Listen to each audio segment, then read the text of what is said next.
Oh, for fuck's sake.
NVIDIA Shadow Play.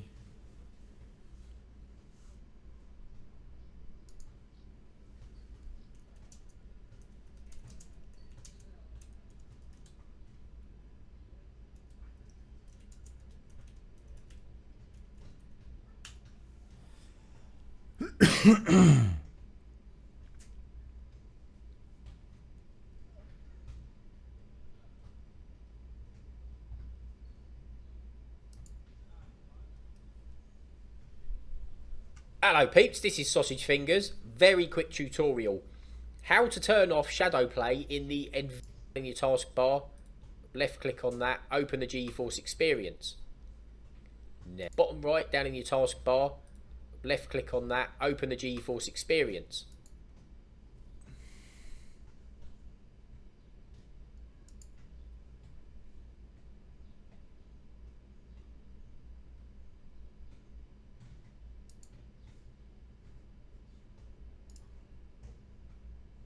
OK. Bottom right down in your taskbar, left click on that, open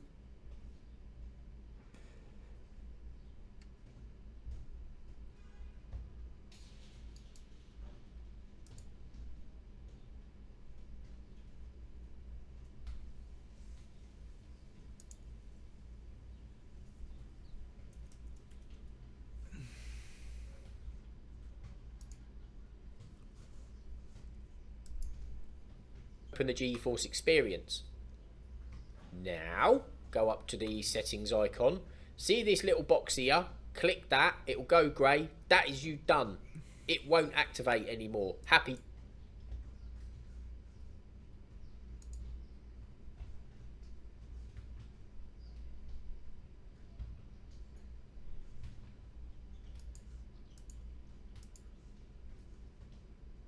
I don't want to fucking log in. I want to turn you off.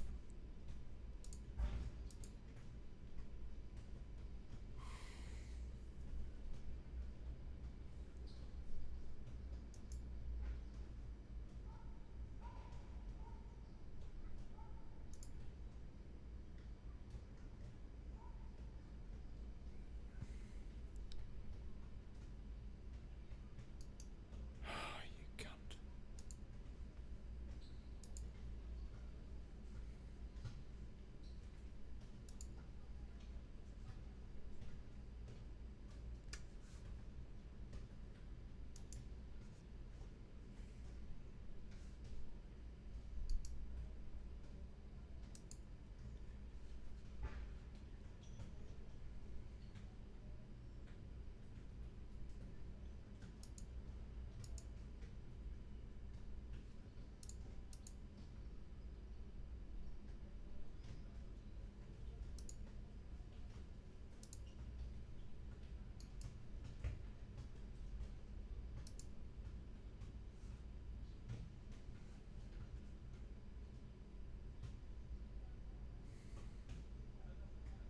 Windows 10 game.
Do do do do do do do do.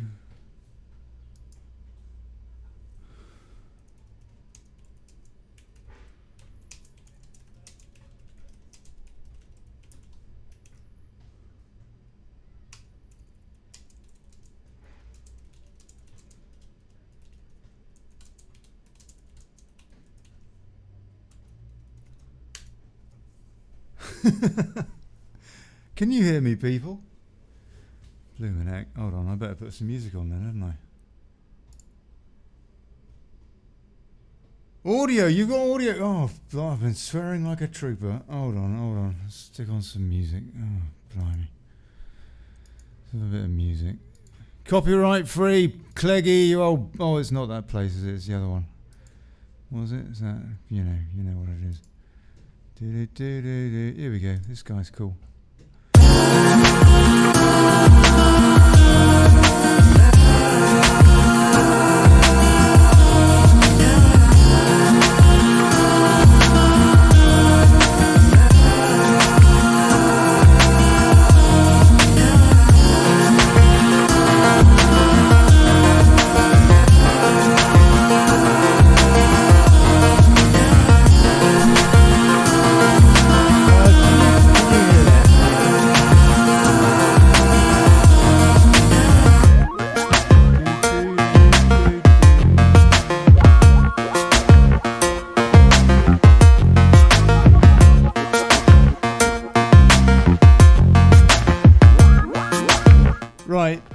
Out of interest, because I'm a bit rusty. It's been 2 months, hasn't it? Can you hear the music? And can you hear me?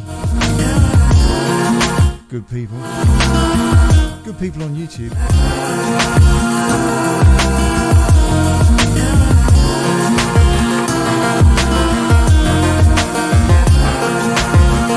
I'm going to have to take a quick pee. I'll be back in a minute.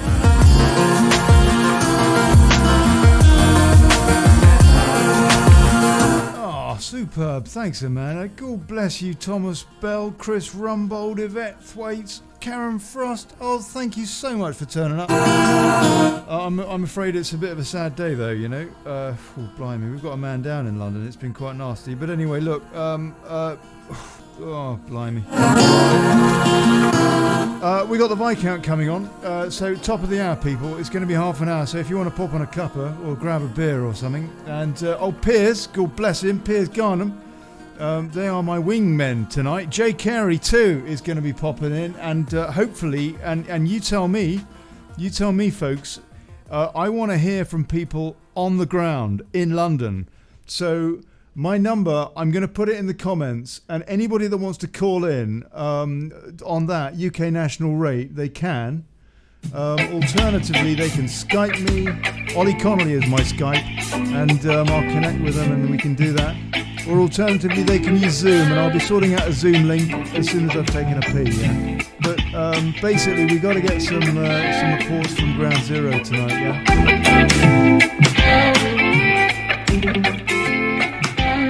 Oh yeah, and I'm launching the site as well, dailychaos.news. Yeah, in fact, you know what? I was going to launch that before I actually do the show.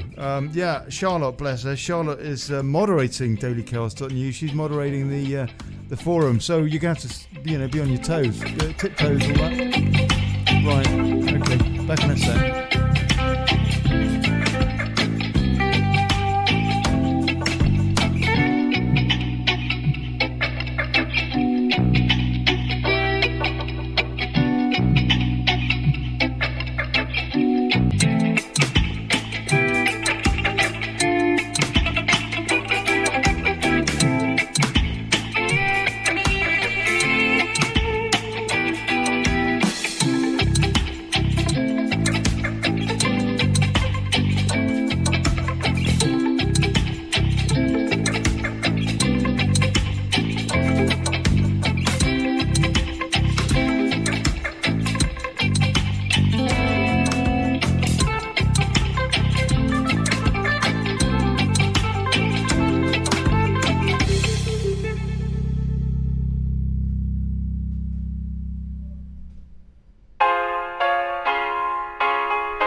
There's the number, folks. There's the number. So do us a favour, though. Don't call me yet, because I'm trying to sort out Zoom, and blimey, I just get all flummoxed. But yeah, it's going to be an active show tonight. And I want to hear from you folks. Yeah, I want to hear from you folks what you think, what's going on.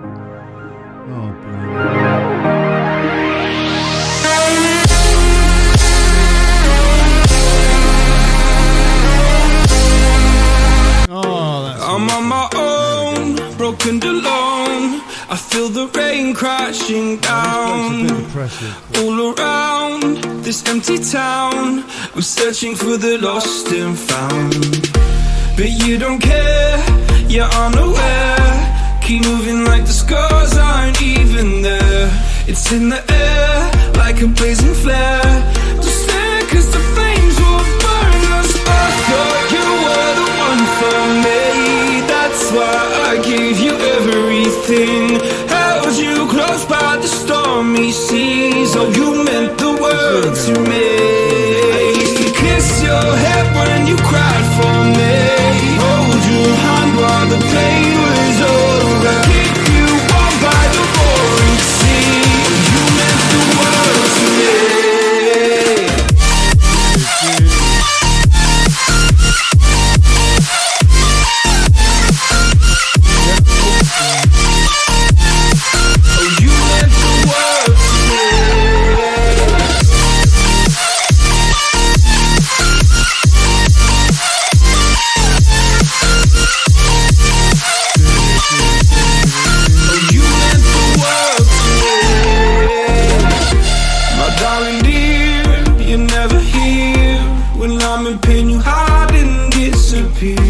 Like shadows in the atmosphere, charting the stratosphere.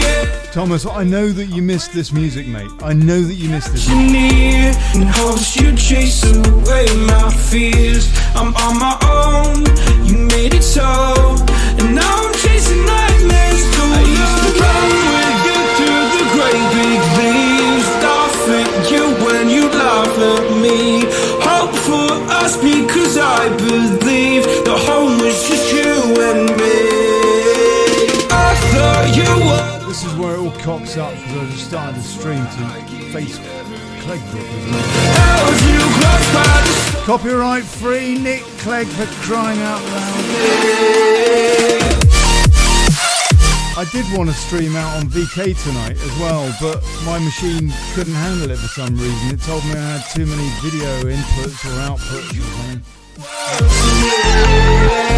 So no VK tonight, unfortunately, but going out on Facebook, subject to Clegg, and YouTube at the top of the hour, people, in 20 minutes time.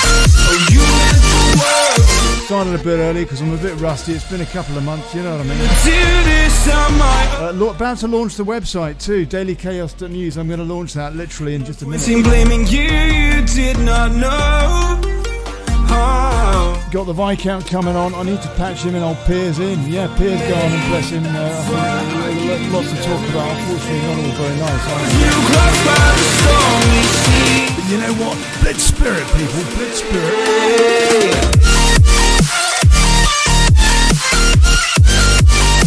Now, I was telling him on YouTube a minute ago, folks on Facebook who are now watching, I really want to hear from folks on the ground. And not on the ground for that matter as well. Please. I'm going to sort out all the comms in a minute in the comments. But I've got a number that people can call in on if they haven't got Zoom or Skype on their phones in the middle of London or Manchester or wherever they are. I've got a direct number, a UK, my Skype number actually, but they can call it from any phone and it's a UK national rate. So I'll put that in the comments in a sec. But we've got to get some, got to hear from some of the boys and maybe girls in the middle of some of these places. I want to hear what's going on. Or maybe I don't actually. For me, that's why I give you everything. Held you close by the stormy seas. Oh, you meant the world to me. Yeah, right, okay. Hey, Maureen, Gary, Amanda is on here too. God, she gets all over the place. She was on YouTube a minute ago.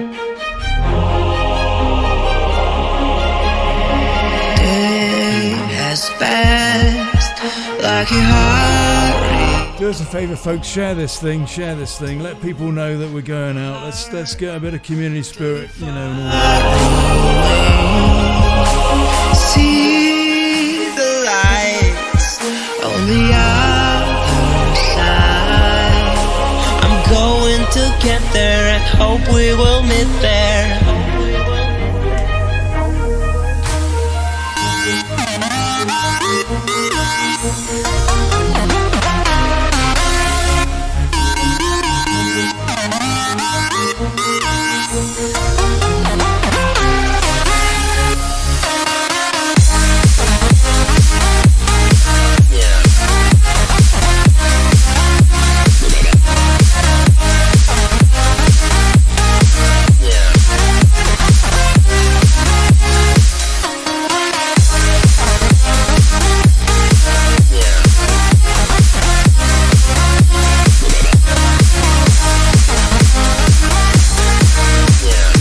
Call in, Thomas, and let us know what's going on in Newquay.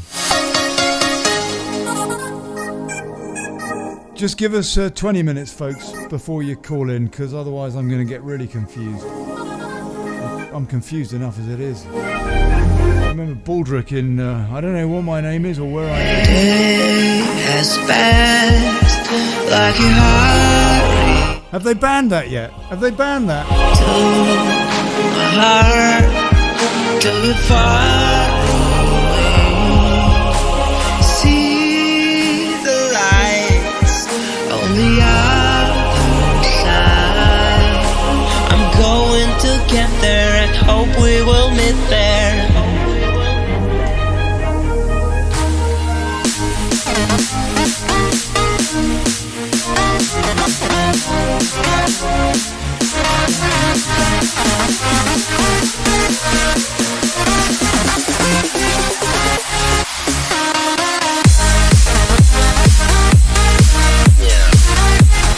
Yeah.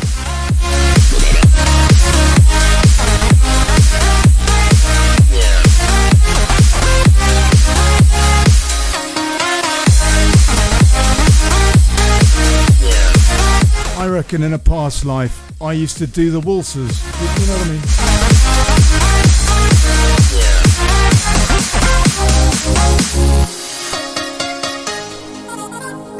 Excuse me. Right, that's enough of that.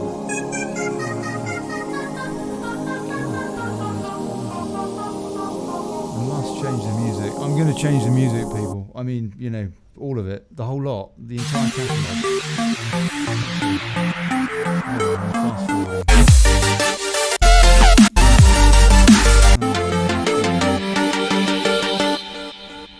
Can't be dealing with it. Oh, this is quite nice, this one.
Did I say this was nice? I might have been over-egging the cake.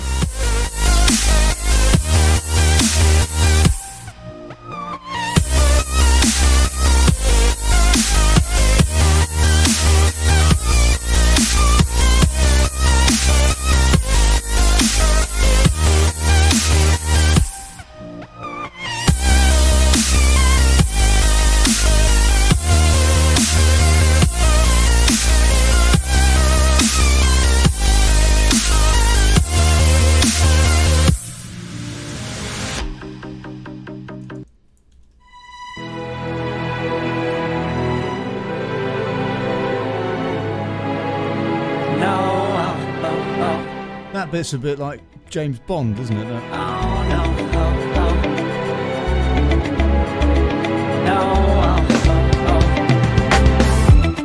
Hold on, girl, now wait just a minute.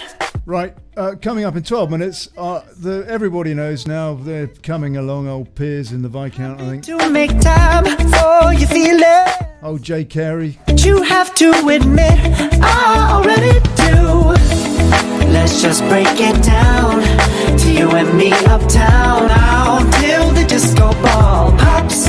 But I have to be me, and everyone can see your anger is misplaced, and I'm gonna tell ya, don't hate me 'cause I get attention. Don't turn me into what I'm not. I have to be me 24/7, and I ain't never gonna stop. No, no, no, no. No, no, no, no. Oh, no, no, no. You know what? I'm going to launch that site. Hold on, where is the damn tab? Oh, there we go. Right, I'm going to launch the site right now. Yeah, I need the backdrop, actually, for the show. Come on. Listen to me.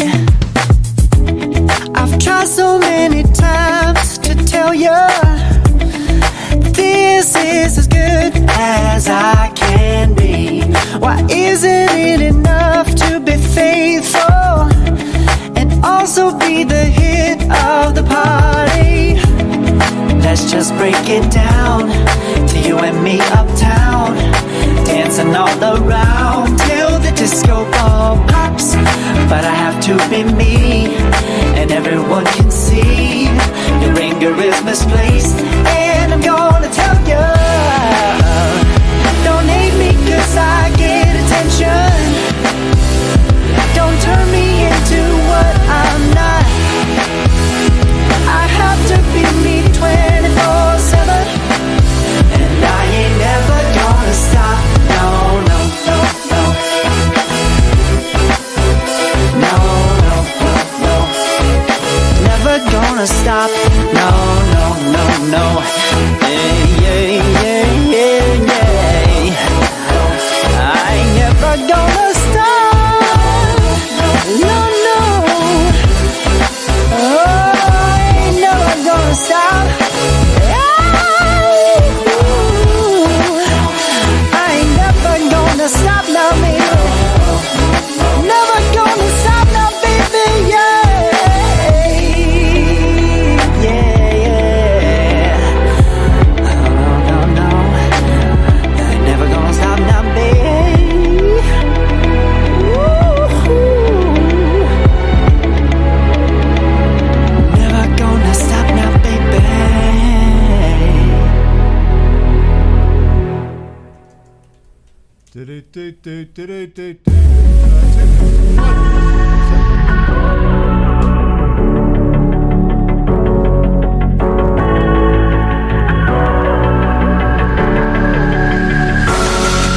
We're better off as strangers. Believe me when I say, loving me is loving danger. Your heart is bound to break. I walk alone in the night, beneath the pale moon, loving's for the fools. Baby, beware of my bite. I'm alone, I'm alone, I'm a lone wolf. I'm a lone wolf. Lone wolf. I'm a lone wolf. I'm a lone wolf. I'm a. Where's that wolf cat? Wolf cat, she's cool. Maybe she wants to call in sometime. I'm a.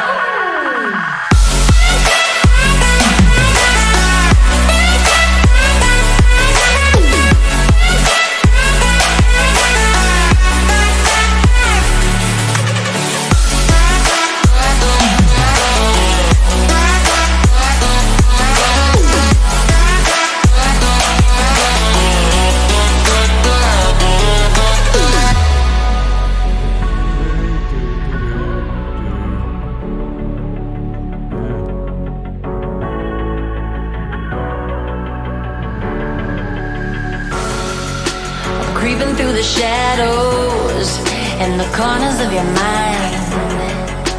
I go where the wind blows.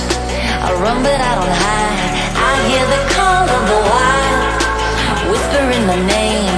No, I can't be tamed. My heart belongs to the night. I'm alone, I'm alone, I'm a lone wolf. I'm a lone wolf. I'm a lone wolf. I'm a lone wolf. I'm a lone wolf. I'm a lone wolf. I'm a.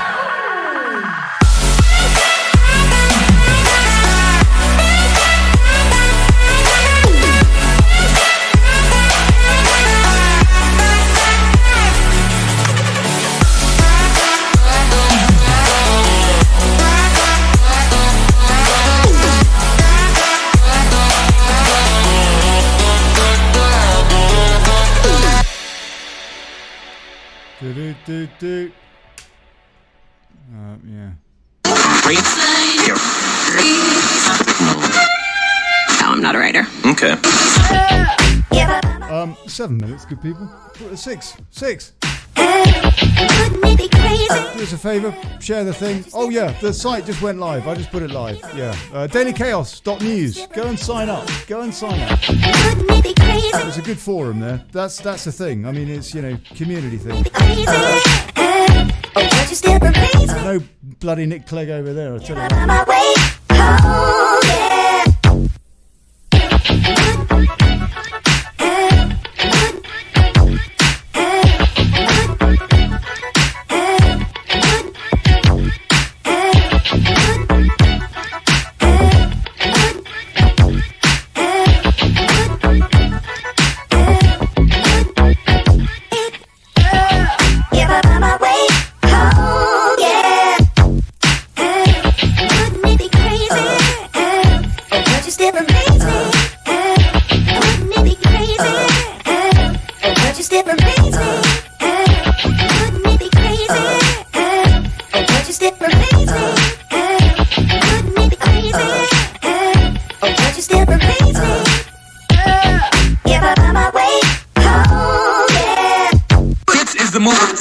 For those who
3 minutes, people.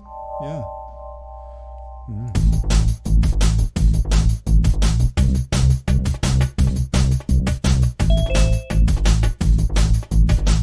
Hey, Piers. Hello, mate. Oh, hold on.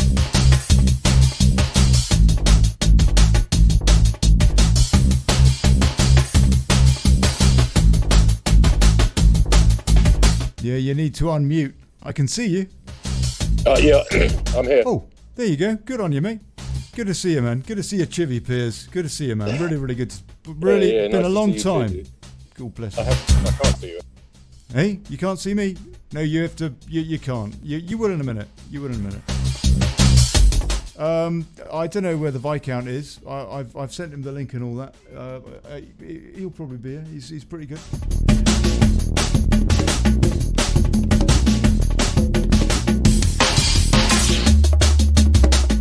Definitely feeling a bit rusty tonight. I just launched the website, Piers, dailychaos.news. So, folks, go and sign up. Sign up.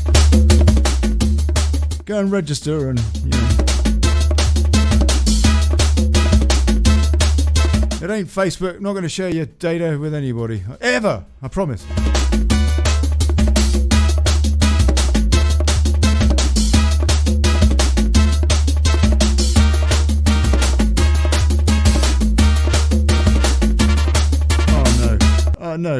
No, just no.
Hey, Viscount. Oi, Rodders.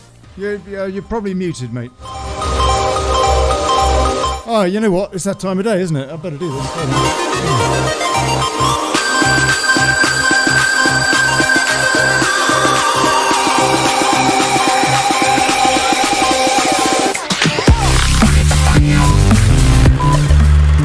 Yeah, I know you wanted me to carry on. I know you wanted me to carry on with that music.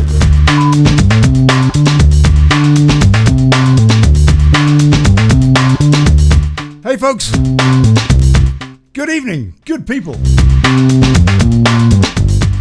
Good morning, good afternoon, wherever you happen to be. Welcome to the Daily Chaos. Yeah, auto ab KO. That's about right. You know what I mean?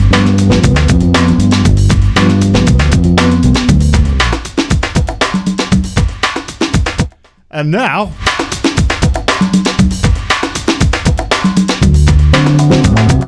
London calling.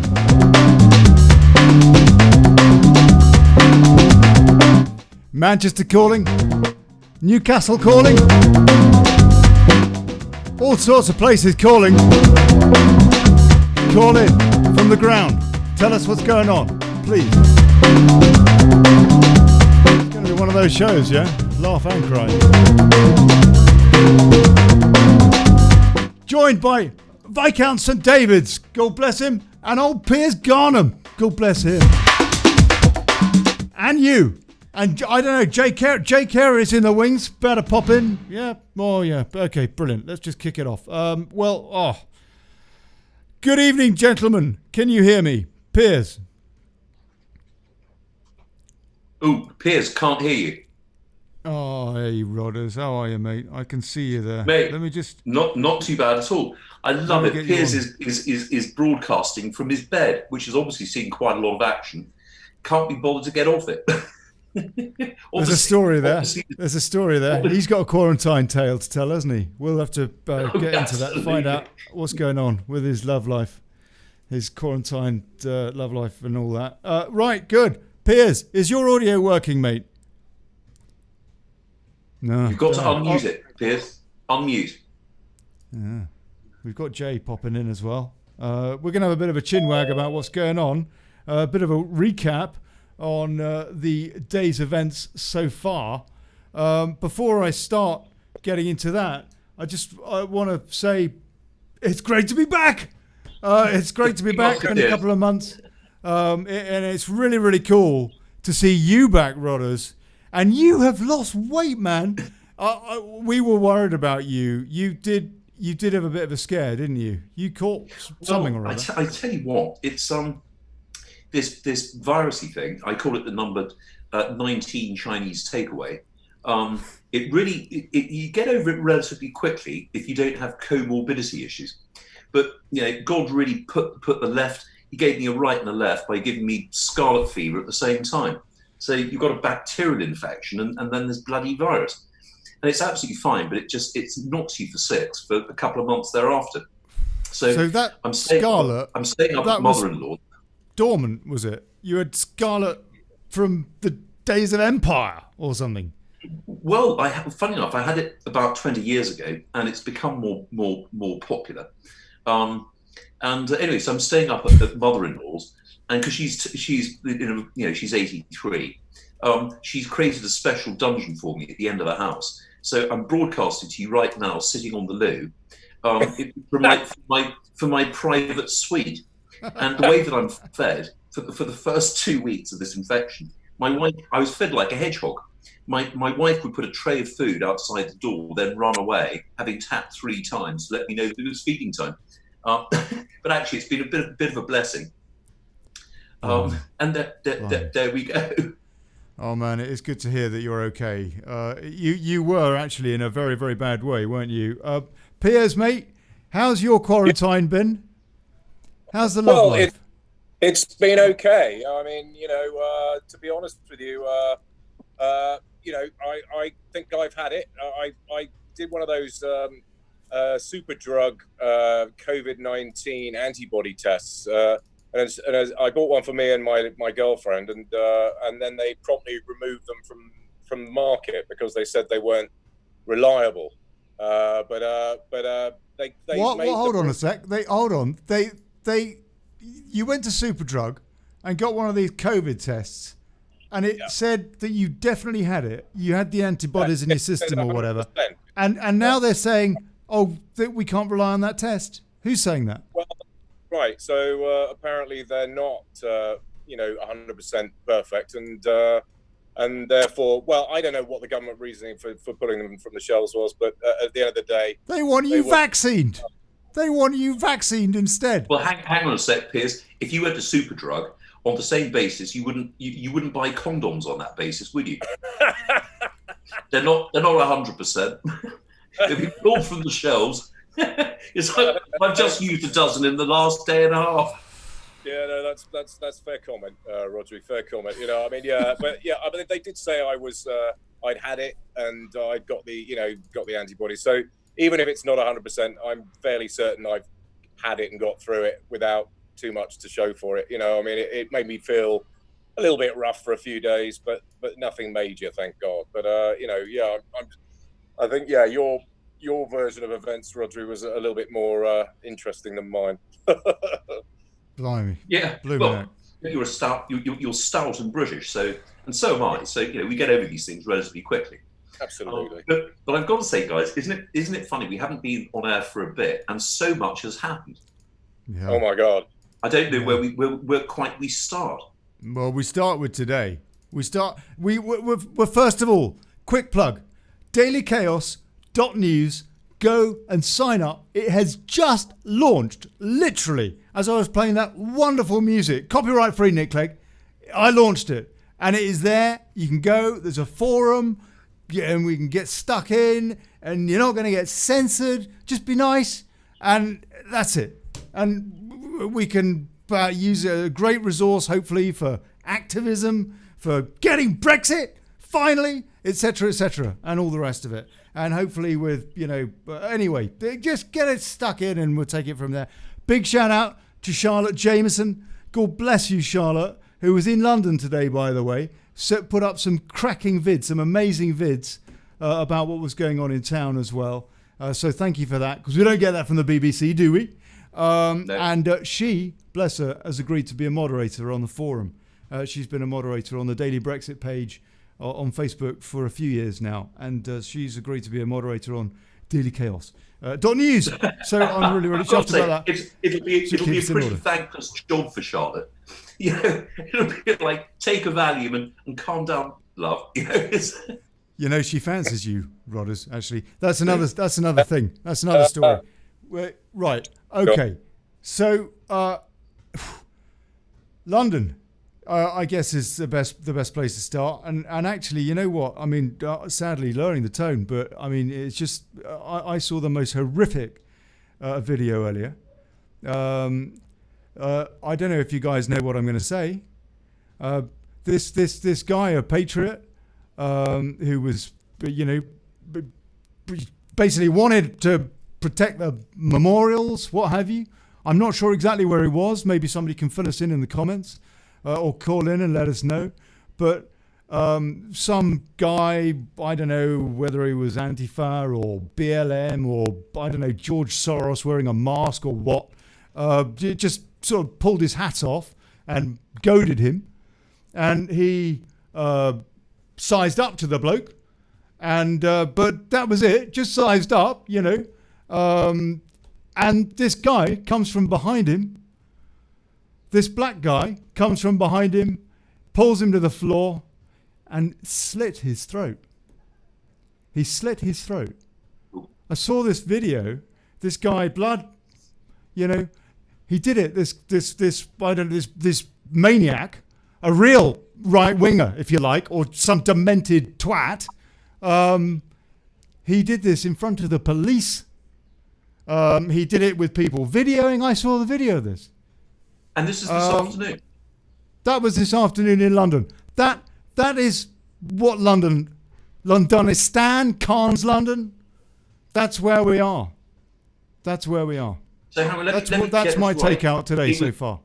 It's the right-wing guy who got killed, or it's the right-wing guy who kills a left-wing guy? One man's right winger is another man's, I don't know. I mean, right, left, whatever. The bastard with the knife slit the guy who was just trying to protect his culture. Well, do you know what? In which case, it would have been. I mean, fun enough. I was invited earlier in the week by one of the several of the veterans associations. And I obviously can't make it because I'm stuck here in out in Oxfordshire.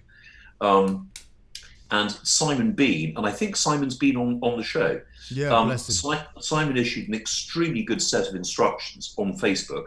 Yeah. How to behave, wear a regimental beret, make sure that you're not associated with any other group other than the veterans.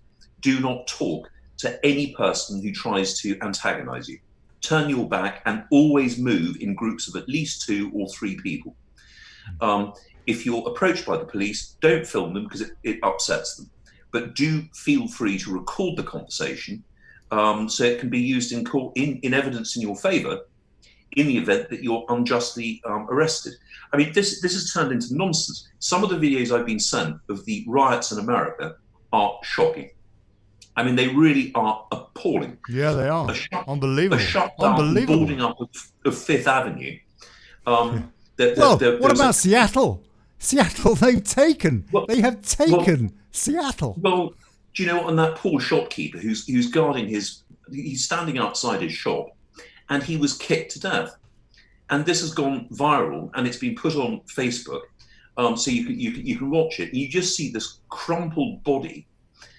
Surrounded by the blood dripping from his head, and you think, what has the world come to?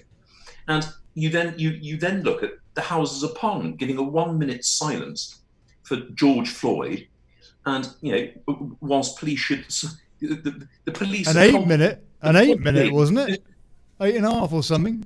It's more than we give out war dead on 11/11. That these protests have been infiltrated, and that there's a hardcore element of people that are not out to protest or, in any kind of peaceful manner. They're there to cause as much mayhem and turmoil as possible. Whether or not they're paid agitators or not, I don't know. But I think there is an element that is organised, with earpieces and all the rest of it, that are coordinated and are there to cause as much mayhem and turmoil as possible. Well, I had a conversation with a rather liberal. He's a good chap. And I won't mention him by name, but he's a criminal barrister. And we were debating about how to tackle these riots.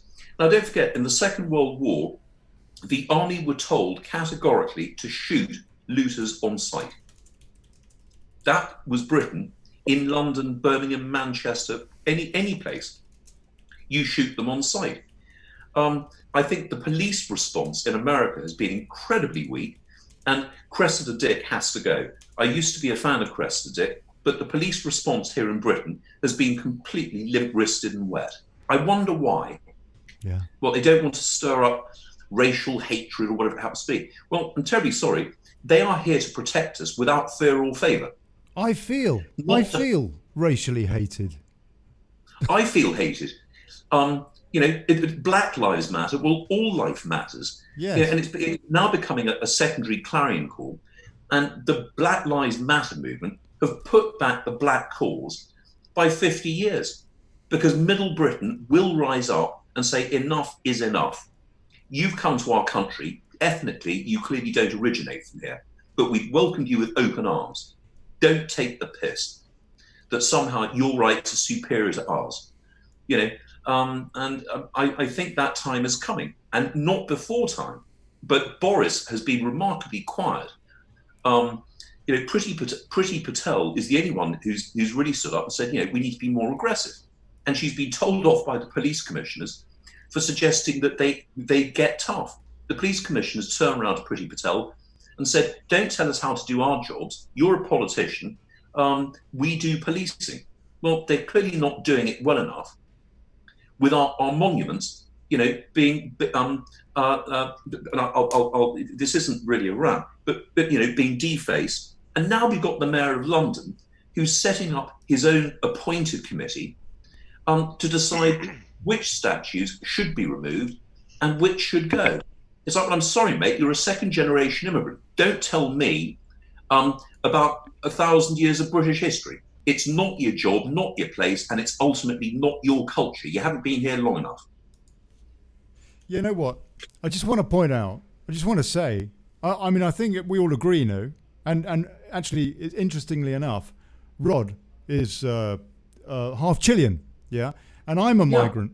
I live in Spain. I'm a migrant. I'm a guest in a foreign land. I wouldn't dream of telling the locals how to live. I don't even vote here. I vote in the UK, or at least I did. I'm not allowed to from now on, because I've been here 15 years, or will have been by the time of the next election. So I won't be allowed to vote for my home culture anymore. But I was able to vote for the referendum and the subsequent general elections, but no more.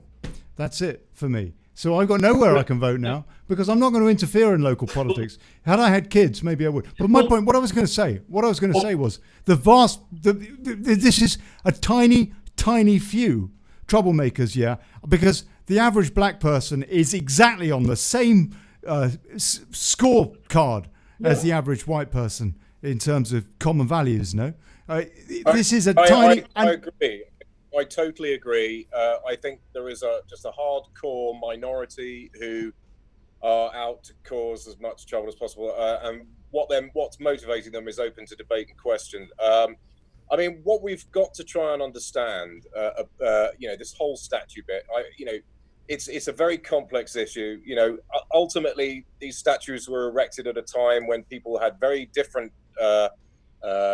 views of the world. They didn't look at life and the world the same way that we do today. When the majority of those statues were erected, they saw them as philanthropists and benefactors, who are being given some sort of monument and That's glorified. Right. That Colston bloke, for example. Very few of them at the time would have given any credence at all to the fact that a lot of these individuals would have got rich on the broken backs of slaves in Jamaica or wherever. And what we've got to realise is that this history, which to us is just our history, it's superficially makes our city beautiful, is something that still cuts very deep in the ancestry of those that were brutalized and utilized, and it is like an open wound that never. Well, Piers, first of all, these statues are not just cosmetic; they are representative. Sure. Cleopatra's Needle on the embankment, we nicked it from Egypt. We've got the Elgin marbles in the British Museum, and we should not give them back. They're rightfully ours, and that's it. Now, where does it end? Because if you take the origins of the Industrial Revolution, and you take good white working class Brits who were abused by mill owners, the most appalling working conditions, and yet you found some of these industrialists were great philanthropists. People who employed the chimney sweep boys. Do you think that's humane? Sending a 12-year-old up a bloody chimney? Or the politicians and the mayors who sanctioned workhouses for women who were single mothers? I get you. I mean, this is why it's complex, because there was no real differentiation, on a colour basis. I mean, okay, the fact is that those people, they were brutalised as well. However, they weren't slaves. They were in many respects, but they weren't officially owned by somebody. Well, they were, but they weren't, if you get what I'm saying. That's form over substance. If you were put in a workhouse, and if you think, let's take Charlie Chaplin's mother, let's take a very, I'm a great fan of Charlie Chaplin. Have you? Did you? Sorry, go on, carry on. His mother was put in a workhouse. His sister worked as a prostitute to feed, the family before the workhouse, and then the mother was transferred to a lunatic asylum. That's right. What's the difference between that and being indentured? Now let's face it. In America, and this is just historically, if you paid $4,000 for a prize slave, you looked after him. If calling someone a slave and actually giving them a quality of life and an education, which many of the Christian plantation owners did. This is what is nicely. It's an unhelpful truth for various anti-slave movements. You were better off working on a plantation in Louisiana than you were in one of the mills in Yorkshire or in a workhouse in the East End of London. That may be true, but you could, the comparison still can't be. It's a this is what makes the whole issue so complicated. We didn't give those people a choice. I mean, the people. Well, hang on, but don't use the word we. Don't use the word we. It was these were previous generations. Yes, of course. This is the confusion. It's not we. I mean, we're not directly responsible for any of this, but the fact is our history, and a lot of the wealthiest families in Britain got very rich and wealthy and amassed their fortunes on the back of slave labor. So. That I mean, to me, I do think that these statues were erected at a different time in history, different attitudes, different ways of viewing the world. They are now, by nature, anachronistic. They are. Well, actually, Piers, from a slightly different point of the compass, it ties together. The BBC decided to take out on its Netflix equivalent an episode of Fawlty Towers because it refers to the war and the Germans. And after a complaint by Basil Fawlty, John Cleese, they've actually put it back. But the reason that the BBC gave is that the language of yesteryear don't mention the war. Hang on a sec. Doesn't necessarily conform to the language of today. By the same logic, well, in actual fact, we shouldn't be broadcasting Shakespeare, anything by Chaucer, Charles Dickens, or right. Anthony I Trollope, like a bit of Chaucer. because the language of those generations might not accord with the language of today. And Shakespeare covers some very delicate, sensitive topics and uses some rather fruity language. In actual fact, for those who bother reading it. So what do? We cancel Shakespeare until the chief commissioning editor of the BBC decides whether Shakespeare's language actually fits in with the language of rap and God knows what. That's right. It's just crap. It's our history. We did have a slave trade. We were the ones who abolished it. Yeah. I think they should be running Pete and Dud, wall to wall, 24/7. Wake up the snowflakes! They have a bit of lobsters up their bottoms. Rodri is making is totally valid. I mean, but I think at this point, maybe some sort of concession has to be made in order to sort of, make it. I mean, it wasn't that long ago that segregation existed and apartheid. We've been, but not here. Not here. Sure, not here. Coronavirus. That's granted, but what we're talking about is this global impact of George Floyd. I mean, that happened 4,000 miles away. But look at what's happened as a result of that in our country as well. Because there's a lot of people who do feel entirely undermined and dissatisfied. I think a lot of them are just using this as an excuse to cry wolf and complain about everything, when actually, in actual fact, they haven't really utilised the opportunities presented to them in life as best they could have done. And I think there is a contingent of that. This is complete. BLM is funded by Soros, and they basically want to overthrow Trump. That's what it is all about. They want to get rid of Trump, and they want to get rid of Brexit. And they want to when did basically become a statute?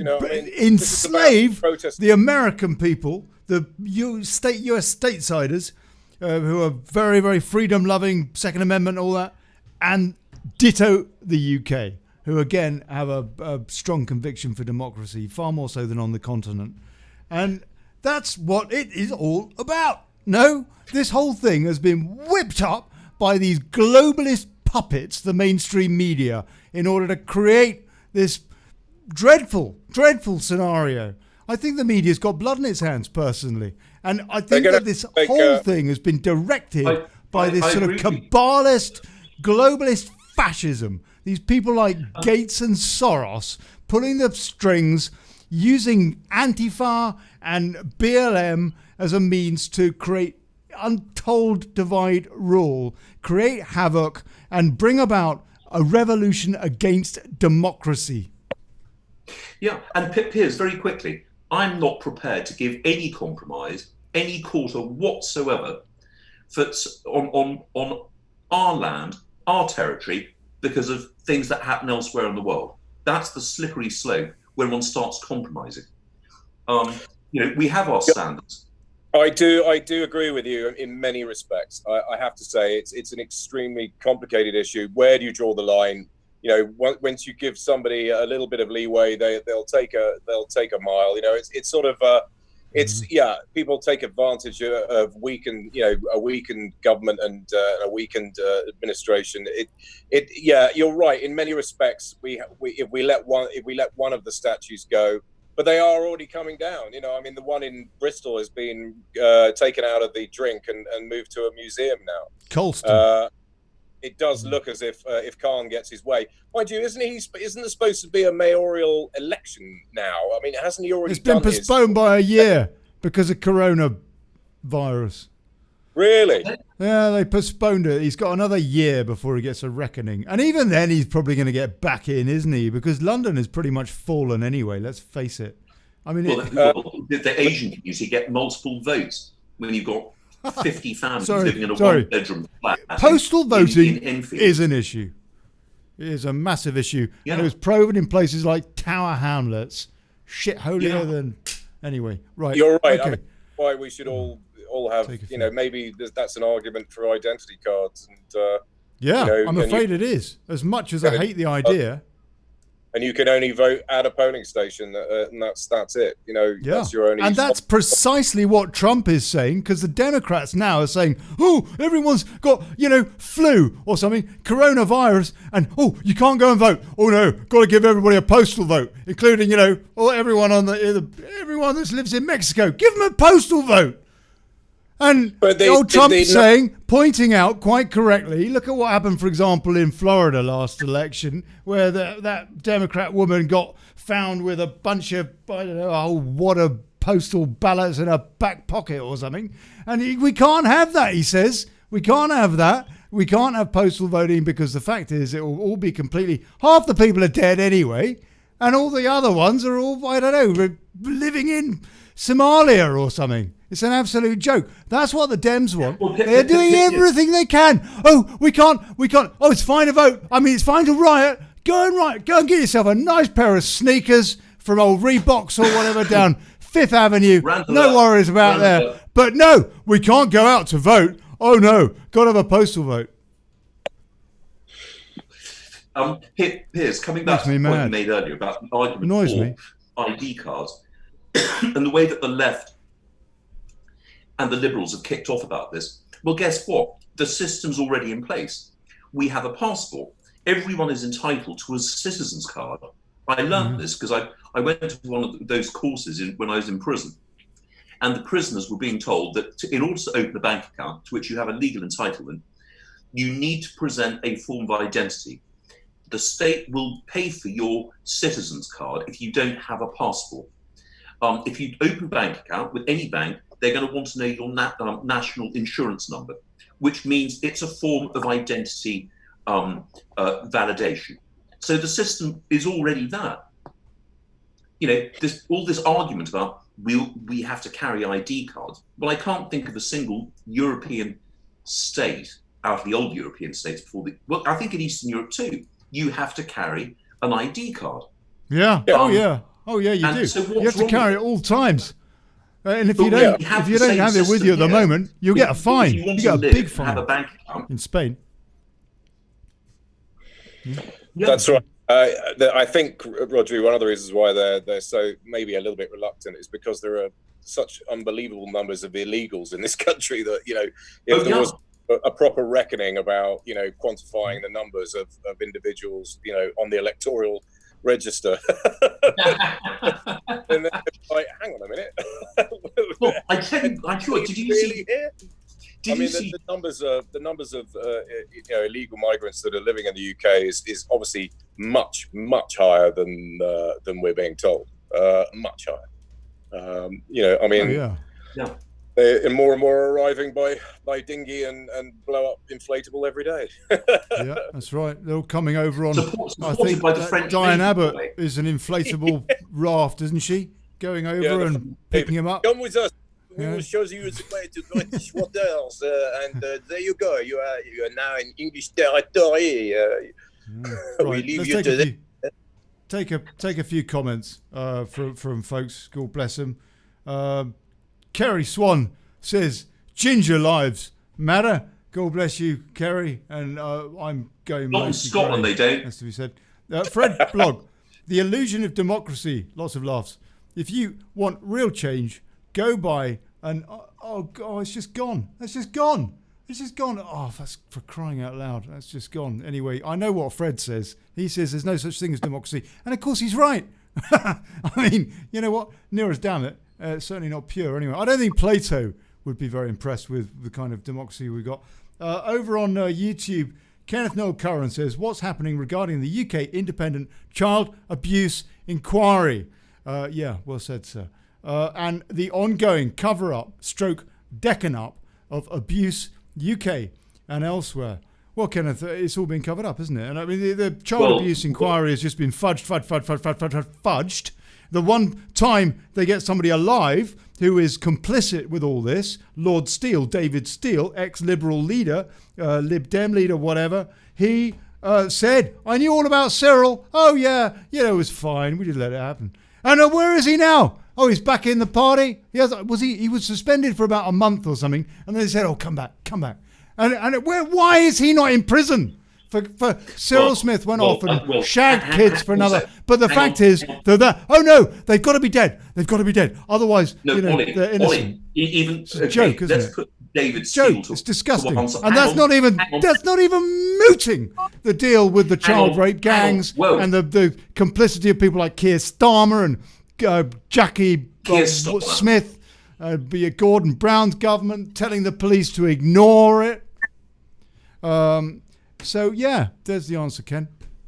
You wanted to chip in. I tell you what, I think Keir Starmer's. I was going to say Keir Starmer's crime is even worse. Okay, David Steele is a politician, and they think they can get away with things because they're only politicians. Keir Starmer was the director of public prosecution.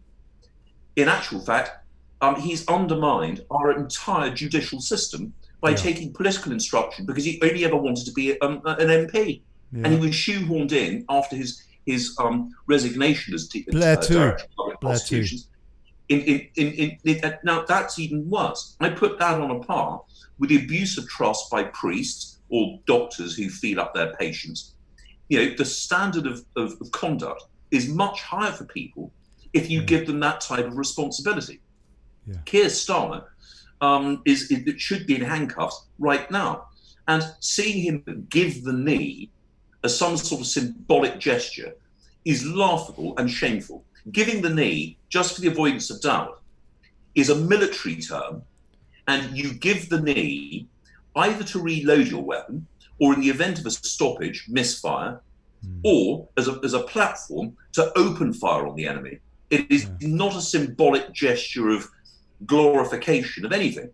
So all these people, seeing our British police giving the knee for some criminal who, got killed across he held a knife to a pregnant woman's belly or throat or something like that. I mean, he was a nasty piece of work, this guy. Here we are. And they're giving him I know it's not just about that. It's just, it's incredible. No, but hang on, Ollie. Why don't we put forward a petition to have? There's an empty plinth in Trafalgar Square, and why don't we have a big statue, gold-plated, of George Bloody Floyd, to point out to the British people what a complete nonsense it is. Yeah. And then we could have, when Peter Sutcliffe dies, we could replace George Floyd with him. Yeah. We could have Stick Savile on there. Stick on Jimmy Savile. Karen Frost points out that bloody Starmer covered up Savile too. Yeah, exactly. Go on. British politician, leader of the Liberal Party. They all covered up Savile, didn't they? They all did. Testing. Jay Carey. Good evening, sir. We're getting slightly off track, off topipic. We're going to look. Somebody on Twitter suggested that I think it was Lord Adonis. He said Lord Adonis. Should put up, Adonis, that leftist. He said we should put up a statue of Tony Blair, and I said that'd be a great idea.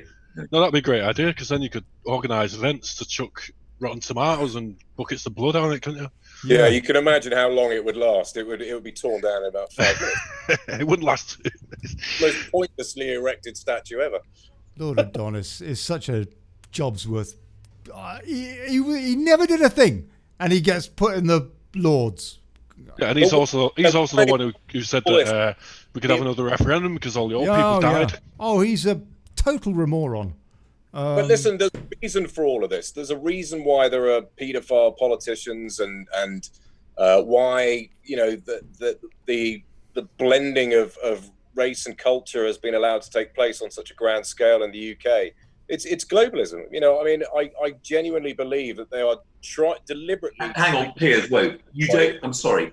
You don't become a paedophile because you're a globalist.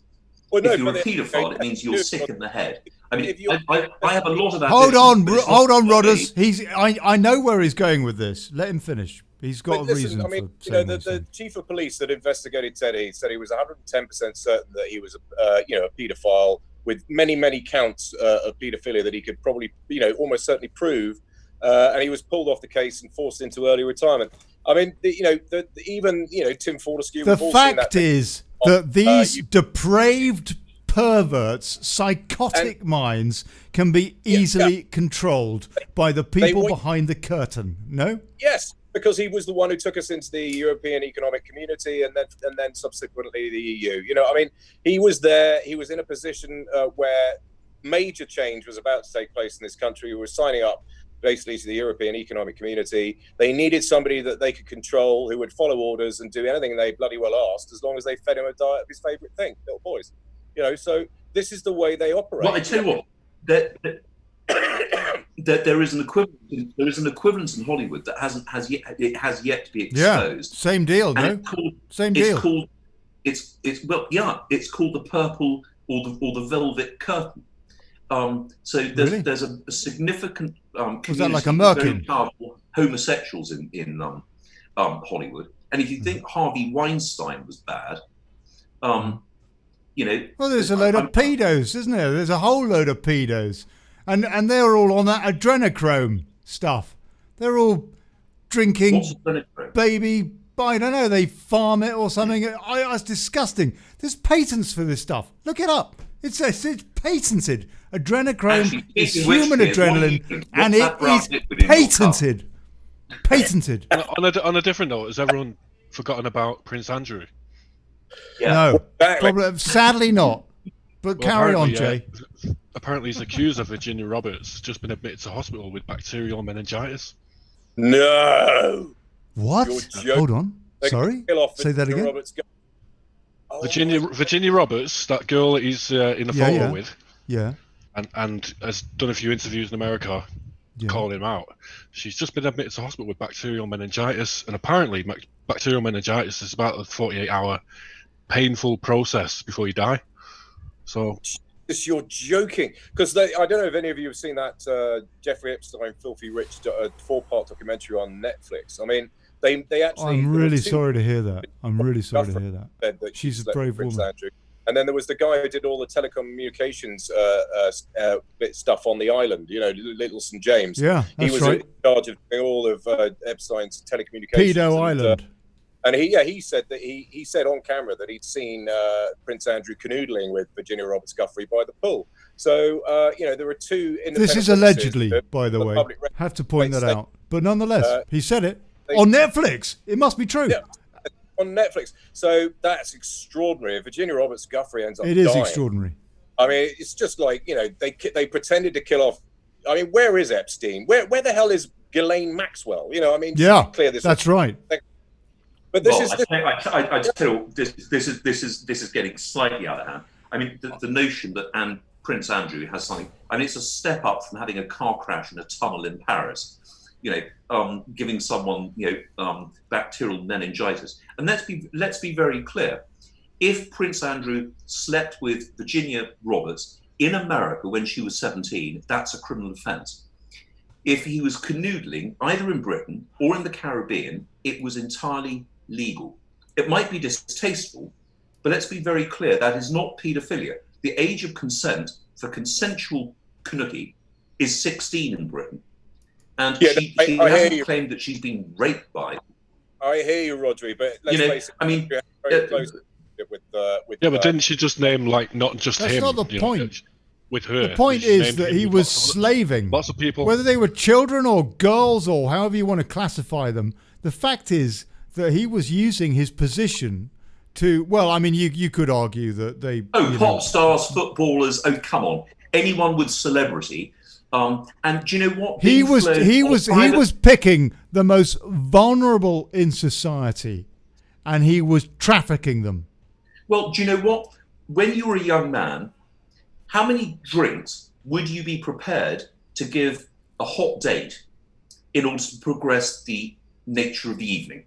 Would you limit it and say, no, it's a 2-unit limit, because otherwise it's not consensual? Oh, come on, Rodri. I'm not sure that what he was doing was moral at all, mate. And I'll tell you what I think. I think that Trump, when he raided all of Epstein's properties, pulled a lot of evidence. And let's face it, I think Ghislaine and Jeffrey Epstein were working for Mossad, and they were basically paid for sting operation where they were filming all these VIPs. Putting people in compromise. Yeah, I agree with you. Yeah, it was a blackmailing. Yeah, it gives enormous leverage across the board if they've got all these tapes of these people, in flagrante delicto with underage Well, don't girls. forget, we've done exactly the same. If you look at the John Profumo affair, there was rather more, I believe, to it. And I had the great pleasure of meeting John Profumo. I thought you were talking on an individual level then. Well, no. Well, don't forget, he was a government minister. He was the government minister of war, and actually, I thought he was quite a nice chap. When I did, I've only met him once. Who? Profumo? Yeah, Jack Profumo. John Profumo. And the parties at Clifton. I think give it another 30 years. Did you ever go to any of them? Sorry? Did you ever get invited to the Astor's gaff? I wasn't old enough. I would certainly have gone, I can guarantee. Hung around the swimming pool with Keeler. Well, I tell you what, I did have the Mandy Rice Davis. Her daughter is a great chum of mine. And I knew Mandy quite well. Really? And she was patron of a charity for it was a Welsh charity, and it was hosted in the House of Lords. And she asked my father to attend as Lord St David's, quite a Welsh name. And my father turns up with my mother, who's Chilean, and of course the Latin temperament. And Mandy races up to my father, kisses him, passionately on both cheeks, on the face. And my mother is looking with daggers. Well, not on his bottom. Sorry. No, well, not in the House of Lords. No. Clifton, well, perhaps, maybe. But, anyway, and my mother had daggers in her eyes, and Mandy's great sense of humour. She turns to my mother and says, "He's not the first lord I've kissed, you know." And I thought, just apropos. What was it she said in court? She said when they said, Lord Astor denies everything, blah, blah, blah. Well, he would say that, wouldn't he? Anyway, right. So what I'm saying is that Trump may have footage of Andrew not only with Virginia Roberts Guthrie, but probably with a host of other girls as well. Maybe some of them were underage, or whether it be this side of the pond or t'other. And this is what I think Trump may have on the British establishment. And this is why our political class at the moment are dithering over everything. Because Trump, I think, has ace cards up his sleeve. He's literally holding the British establishment to ransom. I hope so. I think so, because I think personally that's the only reason. I know you think this too, Piers. That Boris is going along with Brexit is because of what Trump's got on him. Not least of all because of that Visagate stuff.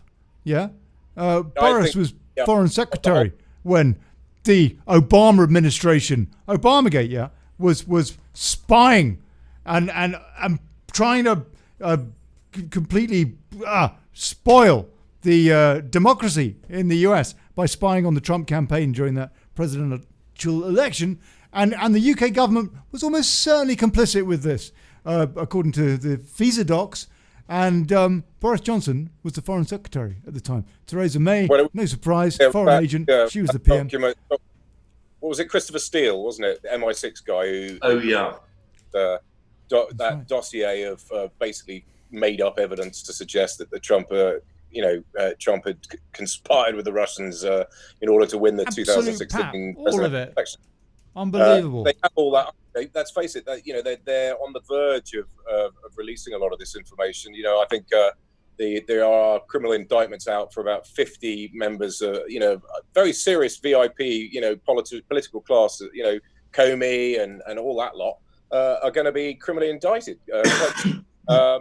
And this wasn't it Steele? Why the Democrats are sort of doing everything in their power to cause as much chaos as possible, because they're trying to sort of distract the American people from what is inevitably going to happen, which is going to be a lot of very high-profile arrests from the Obama administration. And I think that's pending. Hillary is being told that she's going to have to testify, over her emails, although she's using every legal and non-legal trick in the book in order to try and avoid doing so. But it's all coming to a head.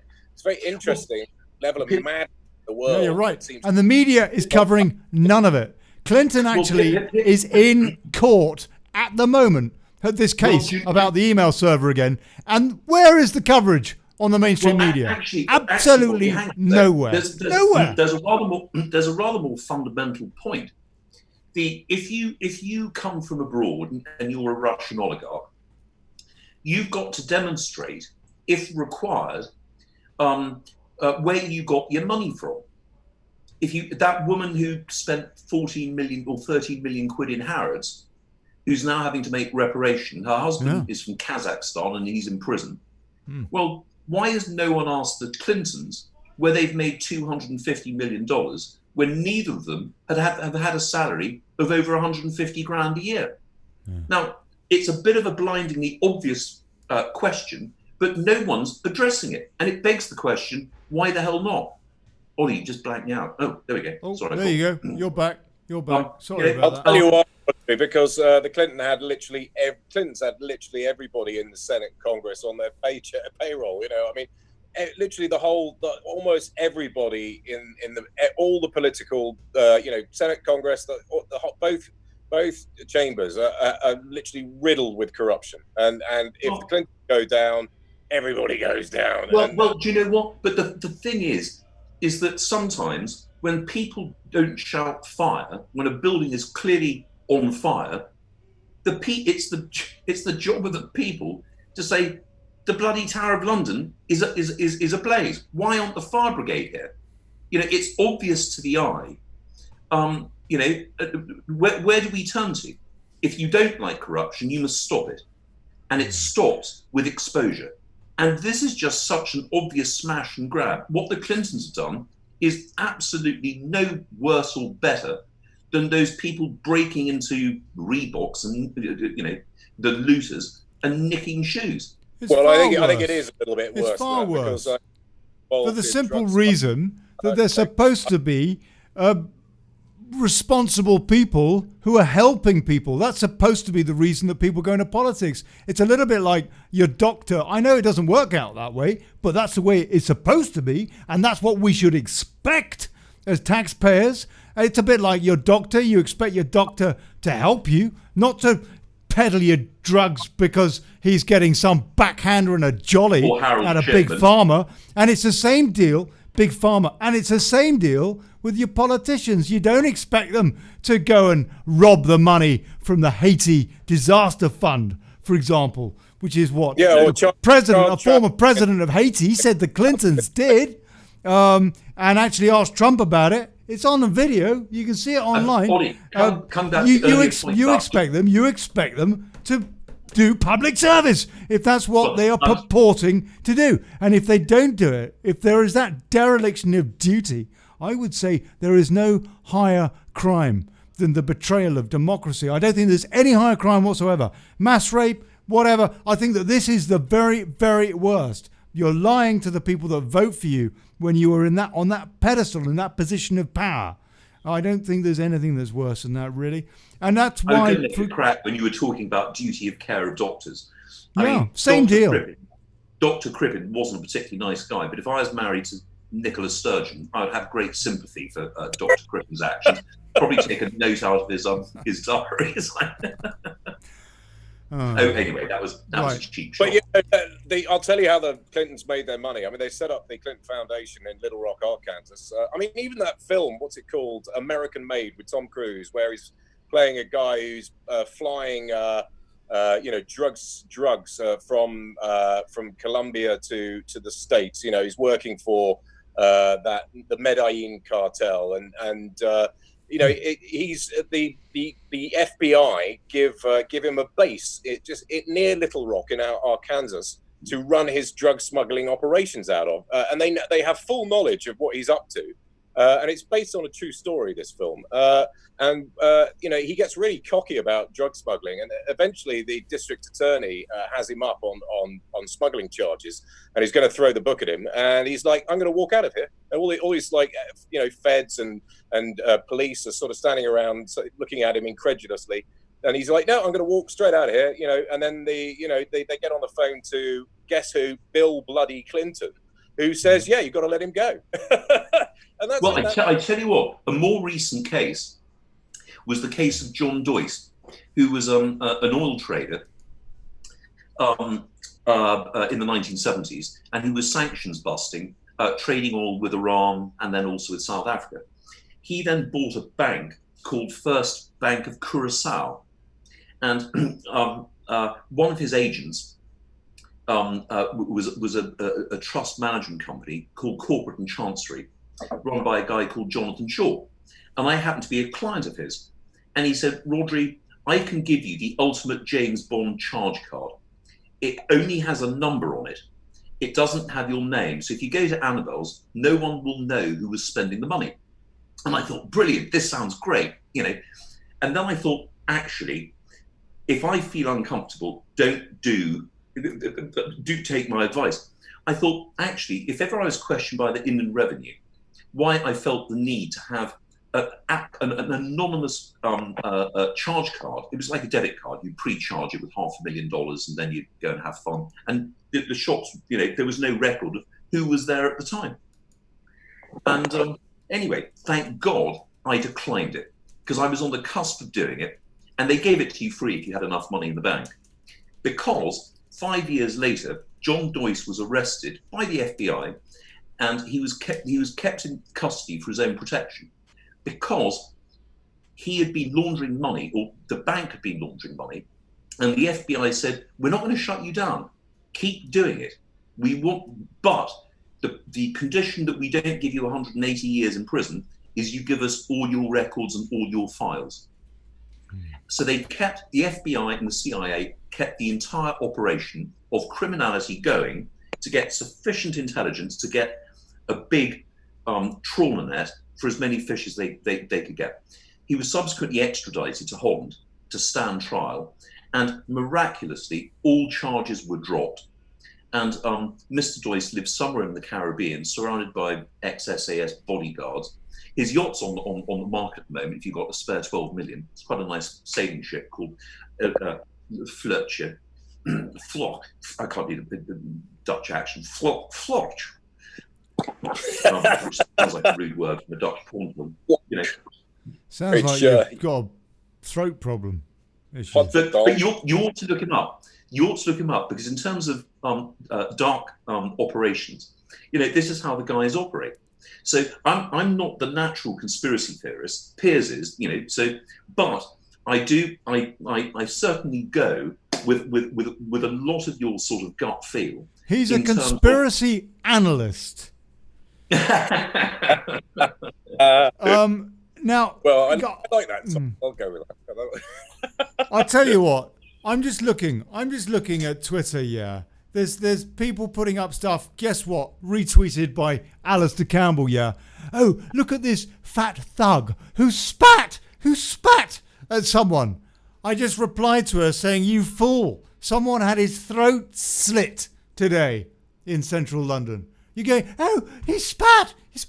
I'll tell you what, these libtards, they really annoy me. But they're ignorant. And of course they're ignorant, because it's probably not going to be on the BBC, is it? Oh, you know, there was a bit of a ruckus. That's probably all they'll say. I don't know. It's like, with that was disgusting last week, was it not? That police horse had a bicycle rammed into it. And fireworks shot at it, or some, I don't know, incendiary stuff was shot at thrown at this horse. The horse bolts. The police woman comes off, gets hit by a traffic light like that. I mean, you know, the horse was bolting, and she hits this traffic light. She's in the hospital. She's at least 4 months off work. She's kind of like, she could have died quite easily. Punctured lung, broken collarbone, broken ribs. You know, and the BBC, they never mentioned what the reason that the horse bolted until it was called out on social media, on Twitter and what have you, and eventually they had to backtrack a bit. But it was too late then, because the headline was when it happened. They blamed it on her. Who was it? Was it a politician? I'll tell you, the news, never mind the politicians. The news is the biggest. No, let me finish this. The news is the biggest enemy we have. The news, the fake stream media. Trump is right. If there's one thing he's done better than anything, it's expose fake stream media to so many people that kind of thought, oh, we must trust them because that Hugh Edwards has got such a lovely smile, hasn't he? Such a lovely man. And they have got more to answer for, because it's the job of journalism to hold the politicians to account. And if they don't do that, then it's all gone. It's all gone. There's no backstop. Ollie, I've done. But do you know what? Let's come back to the abuse, use and abuse of the media. Who was I think it was a politician who said the horse should never have been there at the protest in the first place. He was racist. It was a racist horse. No, well, no, not racist. But it was a white horse on it. It was a chestnut, I think. And I watched it. Chestnut horses matter. Who's looking? Yeah, exactly. But the point is, what sort of response is that to say that the police should never have put the horse in that position in the first place? It's like it's the police and the horse's fault, not the idiot who threw a bicycle at a policewoman. But are we not answering our own question with the title of this show by calling it Order Ab Chaos? I mean, everything we're talking about, why are they doing this? Why are they blaming, this person over that person? Why are they blaming the police over these thugs? Yeah, they're creating chaos in order to bring order. It's simple. Yeah, they're doing it deliberately to cause chaos. Because the globalist movement is falling apart, and the only way they can try and regain control is to cause as much trouble as possible until people are so freaked out and frightened that they'll look back up for guidance. That's what Order KO is all about. Conspiracy alert, Rodders, right? Yeah. The Pike Plan, 1889, 18 something. Actually, just in relation to what Ollie was talking about the press being completely compromised. I mean, if you watch that documentary, I think Jay's watched it, but it's called Unacknowledged on. Oh yeah. They talk a lot about how the mainstream media is laced with people from the Secret Service. I mean, they put CIA, FBI, MI6, MI5 in top positions in the main media outlets. And they have complete carte blanche control over what gets aired and what doesn't. And steering the tone of everything that's heard and seen. So they said the BBC had MI5 vetting every single person who worked there. Yeah, I wouldn't be surprised if if Emily Maitlis is a high-ranking MI5 officer. I wouldn't be surprised. Well, do you know what? It comes back to the nature of the media, and one of the things I love about this show and the Musketeers. The four of us here this evening is, in actual fact, we cover with brutal honesty topics with questions which are based in logic. Now, the point being, good God, man, that's dangerous. Put them down. Sorry. What's our incentive? It's not money.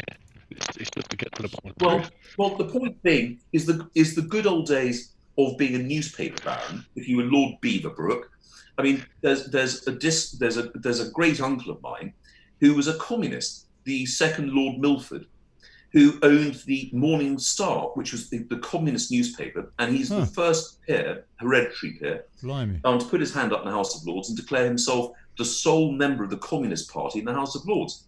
So, there are always several bad sheep in the family if you've been around for long enough. But the point being is that what we've seen with the amalgamation of media titles, basically controlled by very few people, is there's no independence. And the public, with the advancement and technology of social media and the ability for us to do what we're doing. Imagine we were talking complete and utter bollocks, and people believe what we were saying. Or they go, they're talking bollocks. I can't trust anything I read in the media anymore. The media, if we were rich, though, that wouldn't be a problem, would it? It is because, in actual fact, the people have lost faith in. People read the Daily Mail because they get bored. The housewives after the milkman's left and the husband's gone to work, all that kind of stuff. The point being is we don't trust news, and if one was to reform the media, I mean, I had a bit of an argument with my wife sort of through the door after she fed me. Left the food tray outside and then said, "Is everything all right, darling?" It's like, "No, I'm very cross with the media." If you purport to be a news channel, I think you need to have a special license for that and to have a separate oversight committee. I'm just talking about the UK. I can't speak for other parts of the world. They're supposed to, aren't they? But to have the public, but to have the Press Complaints Commission is like putting Jimmy Savile in charge of a paedophile inquiry. It just doesn't work. And if a story is abjectly wrong, there should be a very big penalty. So the BBC, news program. And by the way, I think there should be criminal penalties for journalists who deliberately make up stories. Yeah, and I think cut off their ghoulies. They should be held accountable. They're not. They should. Law. Yeah, and I think they should be licensed. There should be a qualification. I mean, if you want to own a shotgun, they're supposed to be, aren't they? They're supposed to be, Well, they're not. If you want to have a shotgun, and which euphemistically you can run around killing people with, and a journalist can kill someone's life and career with an irresponsible article, that should be criminally accountable. I mean, example, what I find extraordinary, if you look at the case of dear old Sir Cliff Richard, no one has investigated which policeman took a backhander to give the BBC the information that they were raiding his house. They had a helicopter overhead. I don't know That what is the deal with that. That's a complete breach of every civil liberty, and no one's put their hand. Carol They did Kazir. the same thing in America with CNN. Went to Roger Stone's house, didn't they? Carol Kazir I showed up. called him Kitty in the Elm Grove thing. She reckoned that he used to go to Elm Grove, that Cliff Richard bloke. I don't know. I wasn't there. I don't know. I don't know what to believe anymore. I do wonder if that whole This is the point. was a big psyop. That's the problem. The media has misled us so much, we don't know what to believe. And I think it's dangerous to say, oh, I 100% believe that, whatever, because maybe it's convenient to believe it. That's dangerous too, because there's so much misinformation. But we do know there's a massive, massive problem with paedophiles. Whether or not Cliff Richard was one of them, I don't know. But there's a massive, massive, massive problem. And they just cover it up. And one of the reasons that they get away with it is because there is so much smoke and mirrors, chicanery of the truth by the media that you don't know what to believe. Sorry, Jay. I should have shut up. Sorry. Did anyone watch the interview with Robbie Williams recently? No. Well, he's also into the conspiracy theory stuff now. And he says, I'm not going to put my hat, I'm not going to, risk my kids and die on a hill for something that I've been told. I'd like to actually see some proof. And the only thing we've got proved at the moment is that General Flynn was brought into entrapment. And it's true. Yeah. When you think about everything else we've been told. What about children in the tunnels? Trump's they could have told people about that. I mean, they're saying it would destroy confidence in government. I think it strengthened confidence in government. To see that something's being done. Jay, I agree with you wholeheartedly. The reality is, the people have been abused for so long by those in positions of privilege and responsibility. We're losing, Roddy. Oh, sorry. What? Jay, I'll repeat. I think you're absolutely spot on. The people have been so betrayed by people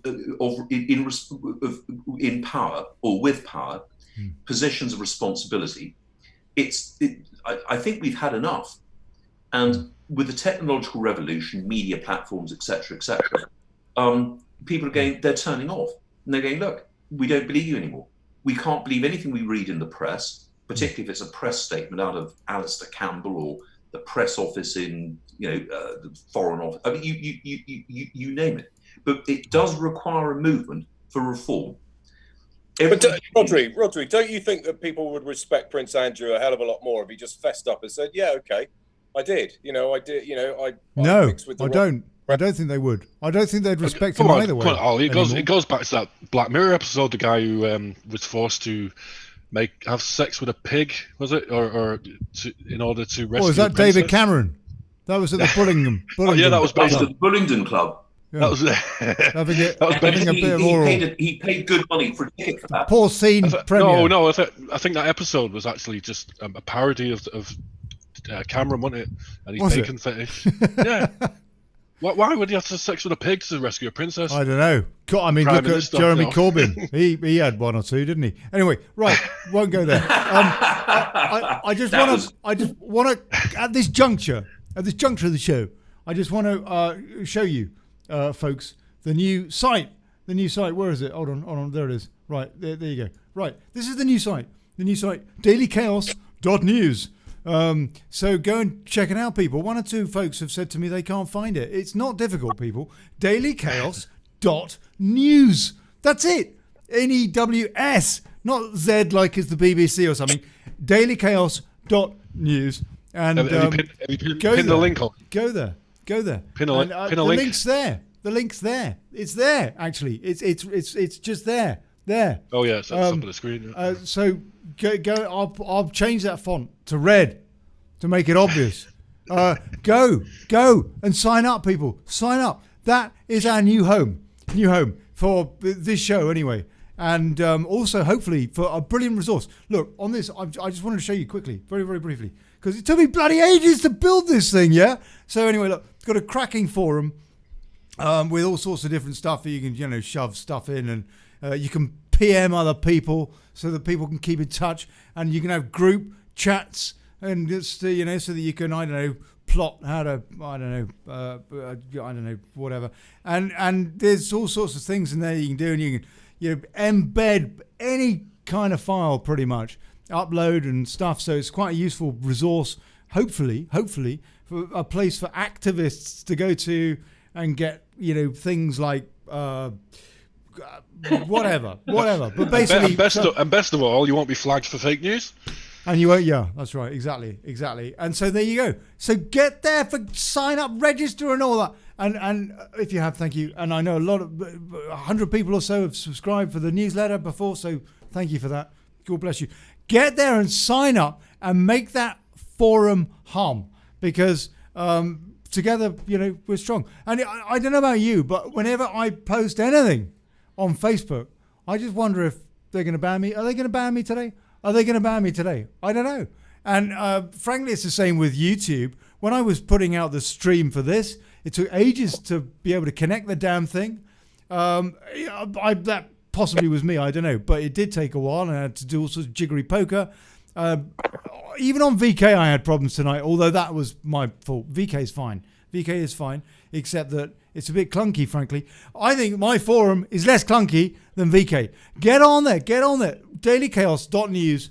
Let's make that a really, really nice place. And there you go. I've plugged that now, haven't I? I've plugged that. I've definitely plugged that. That was a sponsored message. Yeah, that was your sponsored message. Yeah. Now, I just want to ask something. Because something that really pricked my ears up, that we've touched on a couple of times now, that you mentioned, Piers, and I find it very alarming indeed, very Clintonista, and that's about this Virginia Roberts stroke Gouffre story, the woman who says and is in the photo with Prince Andrew, reckons that she was trafficked to him, and has that photo and all the rest of it. And you're saying that she is literally on the point of death. No, I said that. It was Jay who told us. Jay, what? Where did you read this, please? It's in the Daily Mail. I'll send you a link. How do I send a link? Let's see. Yeah, no, that is an amazing. I'm really sorry to hear that. I'm friended with her on Twitter. I'd really love to interview her, but I mean, I'll put it in the Facebook chat. You've only got 48 hours. There you go. Documentary on Netflix. Thank you. Just after the release of Jeffrey Epstein, Filthy Rich on Netflix, she falls mortally ill. It's the same as Jeffrey Epstein, gets arrested, could bring the house down, dies in prison. All the cameras are switched off, all the guards are asleep, everything that could possibly go wrong went wrong, in a maximum security prison where he was supposed to be on 24-hour suicide watch or whatever. It's the whole thing is fast. It's almost as if it's been planned. It's crazy, isn't it? Well, I can tell you, I can tell you, having been in prison, that sequence of events does not occur. When I was in Nuremberg prison, there were a number of suicides, which were unavoidable. But the point is, even in Germany, where they're the most sadistic, nasty bunch of, they know how to run their prisons, and it's one step away from a bloody concentration camp. Well, I don't mean that in any frivolous way. The point being that the catalogue of errors, and vacancies for Jeffrey Epstein. It simply doesn't occur. It's inconceivable. It is inconceivable. It's like a paedos on you know, some of the comments on Daily Mail are disgusting. Like, hopefully nobody's crossing the fingers. Oh God! Yeah. Yeah, I mean, it's. So she's trying to make a career out of being some sort of professional victim. Not surprised. Well, those are probably all. Do you know what? I mean, a lot of the comments on newspapers these days. I mean, there are paid trolls, professional trolls. I tell you what, whenever I quite often post quite sort of close to the mark stuff on the Telegraph, or the Mail or the Express or whatever, and I get the same kind of generic response over and over again. They'll post a meme of somebody wearing a tinfoil hat, and it's the same sort of sentence saying, are you off your meds? And it seems to be a sort of... I get that all the time, yeah. I think 77 are actually doing... I think 77 are actually manning the comments on... Yeah, I think the sections of the papers are heavily manned by government-paid trolls. I do. Well, Piers, I tell you what, when it comes to media, my favourite person, Gina Miller, gave an interview. It was about 2 weeks ago, because she met one of the trolls who wasn't actually prosecuted for saying some pretty nasty stuff. And in the interview, which was published, she does say, and of course, I've been attacked by lots of people, including Viscount St. David's, who offered a reward for the commission of my murder. Now, that is not what was said in court. That's not what was put on the internet. That's right. The reality was more like something out of an episode of Fawlty Towers, as I understand. Well, do you know what? But now she's making capital using my name as, the commissioner of her murder. Now, if anyone thought that it was a real commission of murder, I would not have been given just a 12-week sentence. Conspiracy to take someone's life. I think the tag normally starts at about 15 years. But that's what she said, and that's what's been published. So I don't know who the editor of the newspaper is, but anyway, it's an international newspaper. You can Google it. And my wife went mad. She said, "Why don't you sue everyone?" And I thought, I don't want to waste 10 years of my life, which in actual fact can be far more productive elsewhere, providing veteran housing and God knows what, than chasing someone who's blown herself out of the water. But guaranteed, there's going to be someone out there who'll go, "Oh, that Viscount St. David's, he's a bloody murderer." Well, that's great. You're a liability, Rodri, because you're a peer of the realm who's gone rogue. You're somebody who actually speaks his own mind and doesn't play ball and toe the line and isn't sort of doesn't believe in the philosophy that they all follow. And speaks against it. So of course, they're going to do everything. I mean, if she can take cheap shots at you, she will. I mean, she's a venomous snake, isn't she? That woman, she really is. I mean, yeah, God. She is. Yeah. Oh, you're talking about whatnot, anti-Brexit woman again. Yeah. Gina Miller. Yeah. Gina Miller. And I tell you what, gents, if I get bacterial meningitis in the next 72 hours, thanks so much, Piers. You put me in the. You're going to go round? No, don't say it. Don't say it. You get us all banned. Right. We know what you're going to say. We know what you're thinking. Okay, Debbie Shaw. God bless you, Debbie Shaw. Has registered for dailychaos.news. She leads by example, people. And Kat Gladstone too has registered for dailychaos.news. And Jay Carey as well. If you haven't yet registered, you should be ashamed of yourselves. Did you get my registration yesterday? Yes, I did. Yes, the Viscount. He's registered. He's registered. I will. Hey, Piers, he'll get us banned by Google. Piers, you know, unacknowledged. Yeah. Do you remember the clip where they were showing the Men in Black scene, where they were basically getting information from the tabloids? Yes, that's right. Maybe that's what's happening. True, didn't they? They said that all the sort of stuff that we should be looking at is in sort of all the really wacky papers, yeah. The wacky papers, yeah. That's something that was highlighted on Men in Black.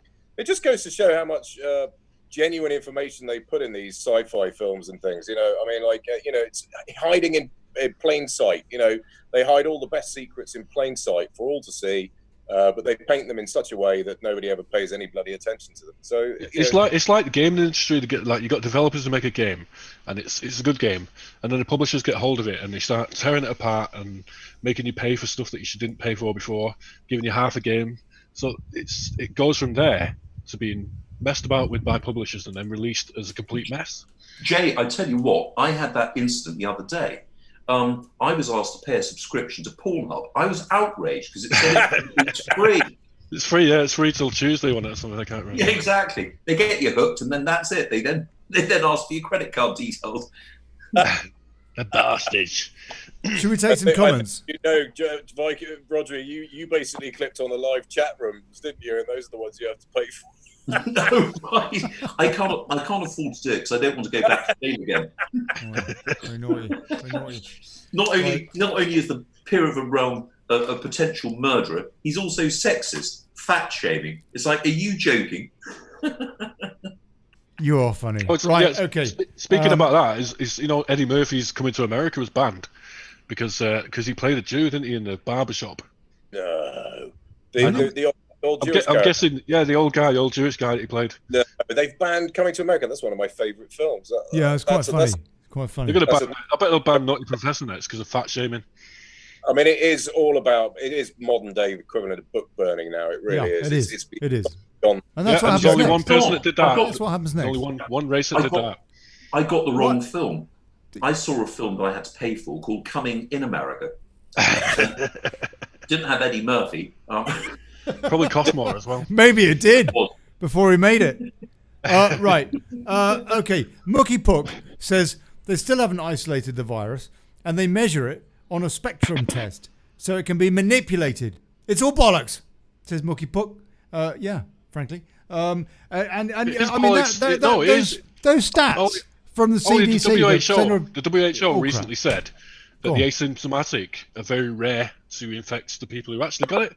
But the newspapers aren't reporting that, although they have reported everything else that the WHO has said. Yeah.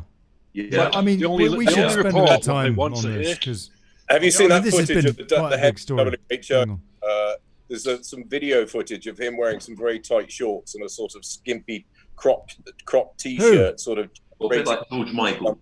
In some gay bar somewhere. I mean, I don't know whether it really is him, but it looks just like. Who? The head of the Who. The head of the Who. The head of the Who. That is he Ethiopian or I don't know. Yeah, Tedros. He was responsible for a lot of genocide in Ethiopia, and for some reason they picked him for the WHO. Because he's on Bill Gates' payroll, basically. Yeah, I mean, exactly. Bill Gates runs WHO. Actually, Piers, I disagree with you about Bill Gates. George Soros, I'm with you 100%. But Bill Gates actually hasn't taken the credit for a lot of technological health developments, like the waterless Portaloo. He spent a lot of money. In Africa, one of the problems they have is you don't have running water. You have a spring, and if you're in the middle of DRC, Democratic Republic of the Congo, you send your wife out with a big pot on her head. She fills it with water to do the washing, cooking, etc. And one of the issues, obviously, latrines, which become in hot temperatures a poison ground for disease. So he commissioned a crapper, a thunderbox, I think, as it's called, which doesn't need water, and it generates electricity and produces manure at the other end, which actually has been... That's like Greta Thunberg. Well, do you know what? And his mission... Well, I tell you what, his mission to eradicate malaria, there's no reason it can't succeed. And the direct parallel is but he's got a terrible record in India, hasn't he? All those kids that ended up, I don't know, with sterilised when they're supposed to be protected. Gates was kicked out of India, wasn't he? Because 50,000 kids were. With the other. Hey, there's a case in Supreme Court in India against Bill Gates and the Melinda Gates Foundation. Let me give you an example of entrepreneurs funding the WHO and the WHO making appalling decisions. The eradication of smallpox a group of scientists, and I can't remember which university they came from, but their mission was to eradicate smallpox that was a major killer in third world countries. The WHO, when presented with a paper at a public conference, basically declined to back it just in case it failed. So the fear of failure was more important than partial success or total success. The WHO is a joke. And, no. The WHO is an absolute joke. They are in China's pocket. It's untrue. Ollie, I personally, am I wrong to think that Trump was absolutely spot on to defund the WHO? Yes, absolutely. As he should defund big chunks of NATO. CNN. Well, in the same way, we should defund the BBC, but that's a separate conversation. We should defund the BBC. That's very important. Support defund the BBC. On Twitter, that hashtag, get there, follow that bloke. He's about, I don't know, he's a 7-year-old kid who set up this hashtag, defund the BBC. The smartest tiny person you ever met in your life. Defund the BBC. Support that on Twitter. Share it and defund the BBC. Cut the tongue from the head of the snake. Sorry, Rodders, carry on. Well, I tell you what, should we move the topic along a bit to the economic disaster that awaits us? We've just had news that in the first quarter of this year, our GDP is contracted by 20%, unprecedented. Yeah. But this is just the tip of the iceberg. What we've seen in the stock market is what's known as the dead cat bounce. And it was an expression that was used in City, because you'll be familiar with, is in the 70s, just after the NatWest Tower had been built, it was the tallest building in the UK, the market crashed, recession, you might be familiar with, and if in the 70s, just after the NatWest, if you threw a cat off the top of the building, it would hit the pavement and then bounce 6 feet in the air and then fall back to the pavement and just stay there, because obviously it's dead and the pavement is a solid object. Now, the point is, what we've seen is the market, the FTSE 100 index, and I did check earlier today, has declined from 7,453 points. It's lost a third of its value, and it's bounced back by about 10%, which is what you'd expect from people thinking, oh, the worst has happened. Well, if we look at a decline of over 20% GDP in the first quarter, and we have this furlough program, which is supporting the consumer for basic items, when that runs out, what's going to happen to basic industries? Our working practices, employers will have noted, have changed. You don't actually need to have productive workers in an office, which is expensive. If you're in the City of London, 45, 55 pounds a foot plus rates, etc., etc. People have turned to the internet. Amazon are going to make an absolute bloody fortune out of it, but our retailers are going to be completely screwed if it's not the local Tesco, Aldi, or Asda. My guess is that in actual fact, we are facing devastation, not this year, but next year. And the fundamentals, I think, for any blind drunk in Glasgow, in the Gorbals, will be saying, oh, Christ, how many people are going to, if we look at unemployment? As unemployment rises, so does consumer spending. Rodders, mate. Rodders, mate. I'm going to have to cut in here because, this is kind of a new show, and I just had it come in on Facebook. People are saying that the guy who had his throat slit has died. The guy who had his throat slit that I mentioned at the top of the show has died. People are saying, and well, that's normally what happens if someone slits your throat. I'm sorry, it's a. Where's that being reported? On BBC, folks are saying. Well, I don't know how they can ignore that. I don't know how the BBC can ignore that. But they'll find a way. Don't worry, they will find a way. Folks are saying, well, they'll bury it somehow. I've just seen what CNN did to a black man. They actually used the brightness, the contrast, to make him look white. Really? Really? Yeah, the contrast in the image. Check my timeline. The level of unbelievable. It's going to kick off tonight. It's going to. This is actually the pressing topic here. London Calling and all that, folks. It is. They can't ignore this. Too many people saw it. It's going to kick off tonight now. No, it's going to. I'm looking at this. I'm looking at these images right now on the just on the front of the Daily Fail, for crying out loud.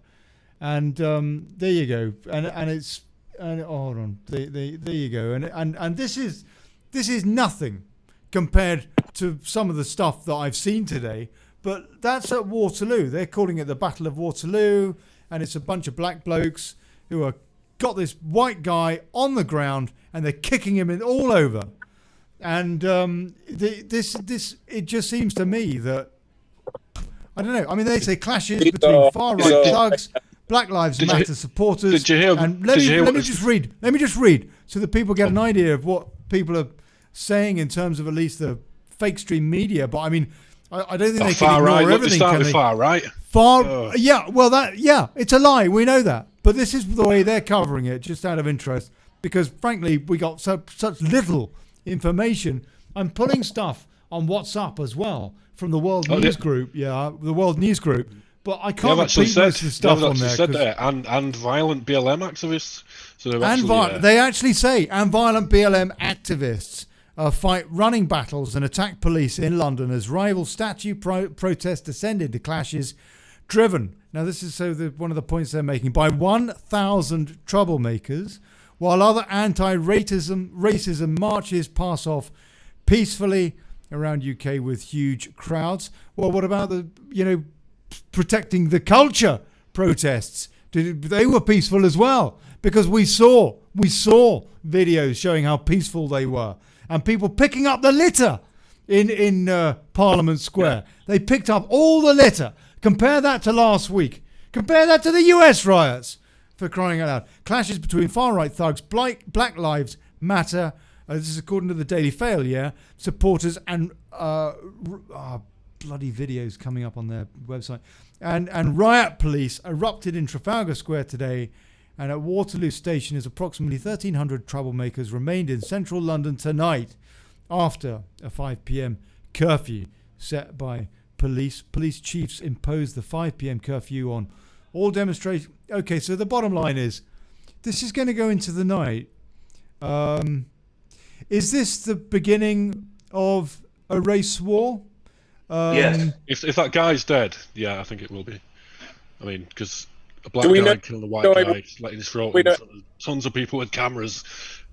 I don't see how it can get away from. Sorry. And what his status was? Do we know anything about this chap at all? Well, where's the information? Where did you get it from, Ollie? I can tell you what I saw, and I saw this on the World News WhatsApp group, which I'm a member of, which is basically attended by a bunch of vets, lots of veterans, and many of whom went to London today. And I've had some fascinating conversations with them over the last few days and been reading through what they've been saying. I don't know who added me to that group, actually, but I'm very grateful to them because it's fascinating. They were told to leave, weren't they? Leave the centre path, they were. They were threatened with arrest, as I understand it. They were threatened with arrest. The veterans defending the cenotaph were threatened with arrest, or so I heard. If they didn't leave, I've seen the video. Ollie, what's extraordinary, I think I sent you the photograph. I certainly sent it to Piers. I marched with the soldiers in respect to the two paratroopers, Soldier Bravo and Soldier Foxtrot. And we had 5,000 men whose living was by being violent. There was not one arrest, there was not one scuffle, and we were supervised by only 40 policemen. That was it. Yet, you get a civil rights movement, which apparently has some philanthropic purpose, and this is what happens. You get riot, looting, and a man ostensibly is dead. That's the difference between Middle England, the backbone of Britain, and I hate to say, immigration. European Britain. Well, this has all been done deliberately. I'm sure of it. Why have so many people from radically different social and cultural backgrounds been allowed to come in and completely destroy our national identity? every excuse is made for them. Every excuse, all the time. You know, whether it's rape gangs or the call to prayer being hailed through this, whatever it is. I don't know. We just seem to bend over backwards constantly. Why? Well, or give the knee if you're the head of the UK's second biggest political party in celebration or glorification of a criminal who attacked a pregnant woman. Yeah. That was it was a gun to her stomach. Yeah, he spent 5 years in prison. He did 5 years for it, and 5 years. If that was me, they would have given me 20 years for that. Yeah, because you're white. No, joke. No, it's because he's been in prison 6 times. I mean, in his system when he was killed, but speedballing apparently. At the end of the day, I think we're looking at the bigger picture. Why is the world going crazy? I think it's because there has been a globalist agenda that has infiltrated mainstream media, the judicial system, the police system. They've got their agents everywhere. It's a bit like Hydra or in Marvel or Spectre in Bond. It operates on that scale with that kind of sway. A lot of people will argue against that because they don't believe anything of that scale could possibly be organized. But again, I ask people to go and watch it Unacknowledged on Netflix, because they go through point by point how this is possible, how they make it work, how there's a hidden... Yeah, but nobody's asking the common sense question here. I mean, we've got corporations like Starbucks, Uber, that are all supporting the eradication of white supremacy. But these companies are supposed to have CEOs that are white, so they're advocating for the loss of their own jobs to privilege. Actually, I think it's rather more simple than that.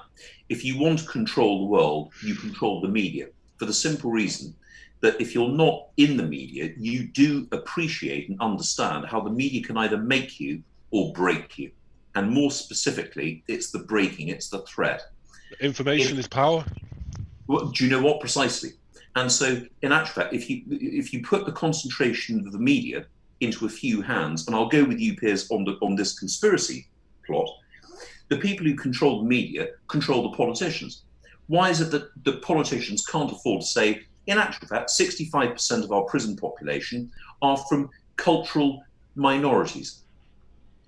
Because no one dare do it, because the moment you do that, the media will label you as a racist and you become unelectable by your own party and by your local electorate. Therefore, you keep quiet.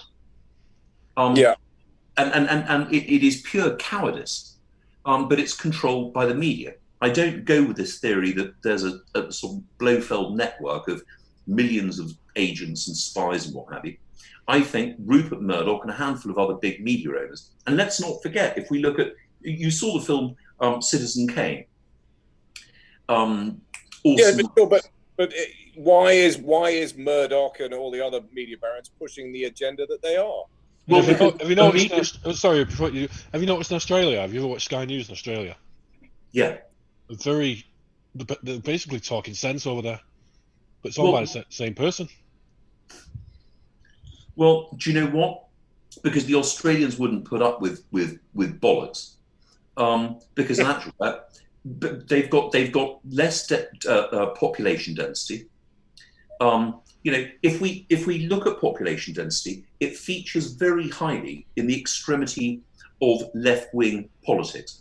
In Britain, we have a population of approximately 66 million, plus all the ones that are unaccounted for. If we applied the same population density to France, which has a much bigger landmass, France, to equal ours, could absorb the entire population of Russia, which is approximately 147 million people. We're all living on top of each other in disparate, mixed, multicultural groups where people are frightened to tread on each other's toes. If your nearest neighbour is 100 miles away from you, as it might be if you live in a suburb of Alice Springs in Australia, you can afford to be independent and say, I really don't like this, mate. The bloody Abbo's moved in next door and he's devalued the value of my property.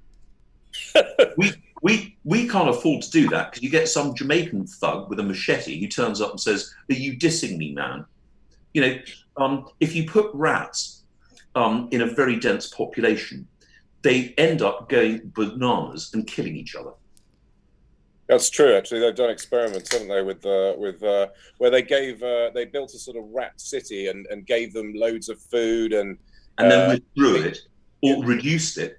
Yeah. They just started to turn on each other because they had nothing to do, and everything was too bountiful, and they just started to fight, and it's almost that is almost a sort of a mirror on the world we live in, where most of the youngsters today have never really wanted for anything and have never had a hard day in their lives, and we're too densely populated. With too many opinions. They've been brainwashed within an inch of their lives by this sort of agenda media.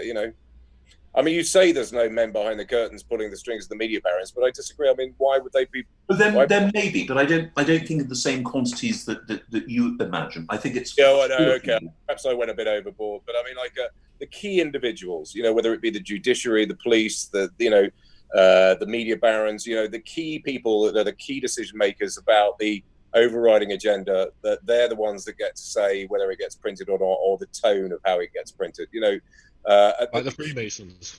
Most of the stuff we read in the papers, it means nothing to anybody. I mean, a lot of it's just fluff. The fact that somebody's just had their throat cut is neither here nor there, really, on a grand scale. Although it can be manipulated and used to influence on a grand scale, like Floyd was. But they won't use that because it's not politically convenient, is it? To the contrary. It's uncomfortable. Floyd, on the other hand, it was politically convenient. It's inconvenient truth that on the back of George Floyd, a man in the streets of London, a white man, has been killed by a bunch of blacks. And many people now have died over the course of the last few weeks. And even a week ago, I don't know what the number is now, but even a week ago, there had been so far 6 black police officers, as I understand it, in the United States had been killed. Yeah, and you didn't hear a word about that. Well, where's the? Do their lives matter? Do their lives matter? They don't get to go on tour in a 5-foot. Maybe it wasn't. Maybe they weren't necessarily cops. One of them definitely was an ex-cop. No, you're wrong, Ollie. They were. 3 of them. 6 were shot, 3 died immediately, 3 were in intensive care, and maybe they've died since. That was reported. I hate to think how many people in reality have died as a result. And I don't know, maybe for once they didn't chalk up their deaths to coronavirus. We're living so many lies. We're living so many lies at the moment. There are. For example, those that had both nasal and throat swabs done, who proved positive, both the nasal swab and the throat swab were counted as 2 separate individuals and registered as 2 COVID victims.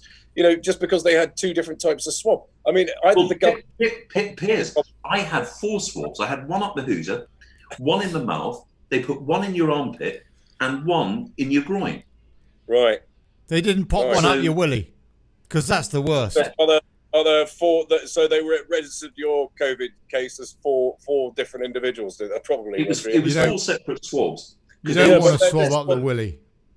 They've been, not nice. They're guilty of being just completely inept, or there's something going on. I mean, like my dad has a neighbour who was in his late 90s. He was living with his wife. She was sort of 20 years his junior or whatever, and she was living there as his carer. Old chap in his late 90s. They were very, very fastidiously and carefully adhering to the isolation rules. They weren't going out and weren't seeing anybody.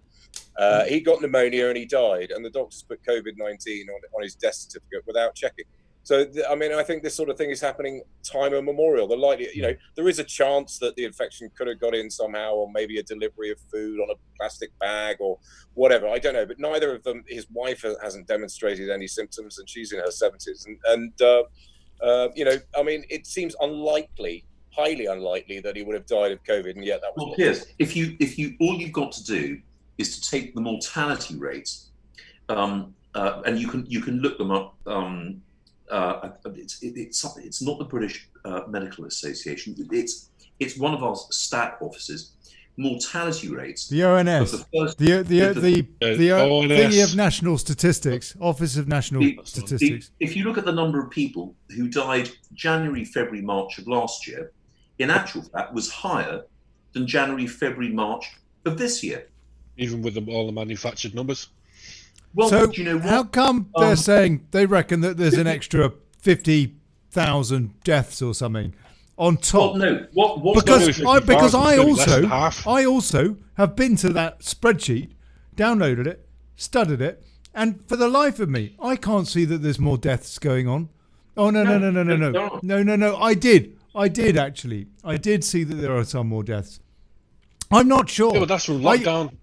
You can't. I Even just get an wonder, appointment these days. how can you trust the stats when you get the CDC, the Center for Disease Control in the States, and the government here? I've read both recommendations to doctors and coroners, or when they die, people die, writing on the death certificate, if you're not sure, chalk it up as coronavirus, and then they include that in the stat. And then hold on, whoa. And in both cases, both the stateside and blighty side, they say to the doctors afterwards, if there's an autopsy or whatever, and it worked out that it wasn't coronavirus, it will not affect the mortality rate that we give, which has included those coronavirus deaths. Yeah.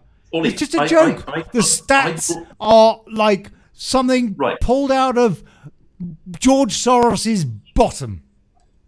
Ollie, you can't confuse. You can't interrupt. I'm not saying that there hasn't been a problem with this thing. I'm not saying that. I know people who've been quite unwell, but I'm just saying that the statistics are tosh. He's like a politician on Question Time. You should have been a politician. You should have been a politician, and rather should have been a tour guide. The point being, what the protagonists are saying is that, in actual fact, there has been a net increase in mortality because of this number 19 Chinese takeaway. Ratatouille with bat and egg fried rice. Because the lockdown, there have been fewer road deaths, fewer road people driving, fewer people being run over. Therefore, the net death rate is a direct reflection of the virus. And if you think about it, there is a certain logic to that, but I don't happen to believe it. The the gross death rate is lower than last year, but they're saying that the net death rate is higher out of disease because there are fewer people being run over or having car crashes, which account for, in the UK, 12,000 deaths a year, roughly. Yeah. Let's face it, the figures are being grossly manipulated. So what's the agenda? Why are they putting the fear of God into everybody, making us adhere to all these crazy regulations and rules? When in actual fact, this probably is less dangerous than the common golden flu. The stuff that's been with us for years. And very possibly more people are going to die as a result of the cure. It was Trump that said, "Don't make the cure be worse than the cause." And all the mainstream media were like, "Oh, no," just like they were about hydroxyquin. I think they're going to try and mandatory vaccination on it, and that's if they do. I do think they're going to try and launch a mandatory vaccination on the entire nation, and if they do, then my red flags are going to go up instantly. I mean, if everybody, including myself, who's had a antibody test and has been told by that antibody test, no, forget that. They want these health passports anyway, don't they? I've read that they're printing some companies printing 50 million of them in the UK. They want those health passports, and airlines have been saying they won't let people fly unless they've got a health passport. That is a form of imprisonment, you could argue. No? If you want to transport a pet, quite rightly, you ought to have a health transport. I mean, I would insist that includes a political health transport passport, and a mental health passport, and an IQ health passport. There's nothing wrong with that in terms of demonstrating You know, I mean, I don't. I think we need our leaders to have anti-psychotic passports. I seriously mean it. I seriously mean it. Anti-psychopath passports. If you're going to go into politics, you have to prove that you're not a psychopath. Tony Blair, Alistair Campbell. I mean, Hancock. What kind of a man is Matt? I mean, who the hell made him health secretary of the British, the Great Britain? I mean, he's a nobody. He's a media secretary. A media secretary. He's a worm. Just like Bill Gates, he's not a virologist. Yeah, exactly. And who the bloody hell made Theresa May prime minister? The people. And she has to count as the worst prime minister in British history. Yeah, but they didn't have a lot of choice, did they? They didn't. It was Corbyn with Diane Abacus as Home Secretary. I mean, can you imagine? We have been faced with some rotten choices at the ballot box. There is no choice. It's the illusion of choice. The overriding agenda is the same with both sides of the political equation. The only reason Britain is being forced to leave the EU now, and we will get what we want, is because Trump's making it happen. Because he's got so much shit and dirt on the British establishment, namely Andy probably porking, several little girls, on camera. I mean, that's what the establishment are up in arms about. That's why they're probably I'm not against that. That is called the special relationship with America. Thank you, America, for ridding of us of this. We didn't have that. We didn't have that with Barack Obama. No, I know. No, I mean, Banana-rama. I mean, Andy must be shitting bricks right now. I mean, I think it's utterly hilarious. I really do. And I hope he is shitting bricks. God, that would be painful, wouldn't it? That really would be painful. I really do think that Pfizer docs and all the stuff they've retrieved from Epstein's blackmailing operation. It's getting a bit. Hang on. I think they've got a lot, and it's really thrown Boris Johnson off his game. Because all these deals that they brokered with the Chinese and all the stuff that they sort of secretly were sort of planning to do with the EU, they're not going to be able to do it now because if they do, we'll see Andrew's white sweaty bottom bouncing up and down on a teenage girl on Pornhub. On Pornhub. Is it worth? Yeah, let's get the royal family on Pornhub. I mean, I'm curious to know what's on Anthony Weiner's laptop. That insurance file. Yeah, that's right. Oh, Wiener. Yeah. Oh, exactly. God, they're sick. They're a sick lot. We're coming up to the end of the show, people. We've got 10 minutes to go. Dam busters. We do have the dam busters. Yes, we do, Rodders. We do. I've got it queued up, sir. I've got it queued up. And you know what? Hold on. Before. Hey, you've got 10 minutes left. I thought we'd play it twice.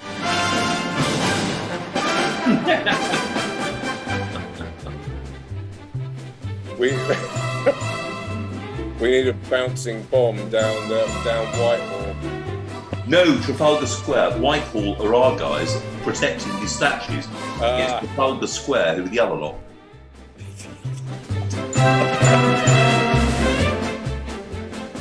I'll tell you what.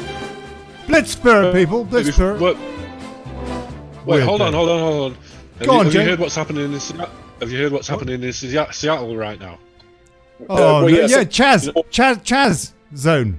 Central. The Capitol Hill Autonomous Zone. Well, there you the go. Hells Angels have joined with the Mongols. I think they're sworn. Let's enemies. kick them out.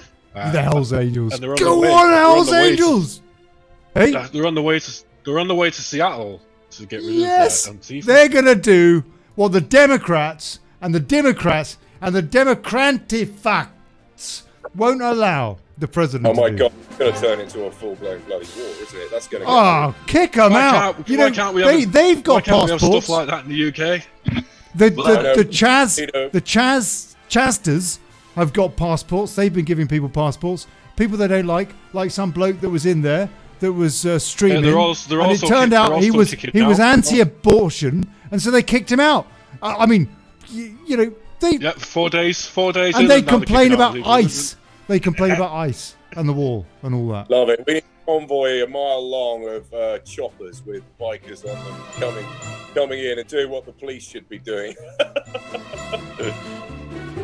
What is it? I love the smell of napalm. No, sorry, I don't mean that. In the morning. I love the taste. Did you notice they were waving the...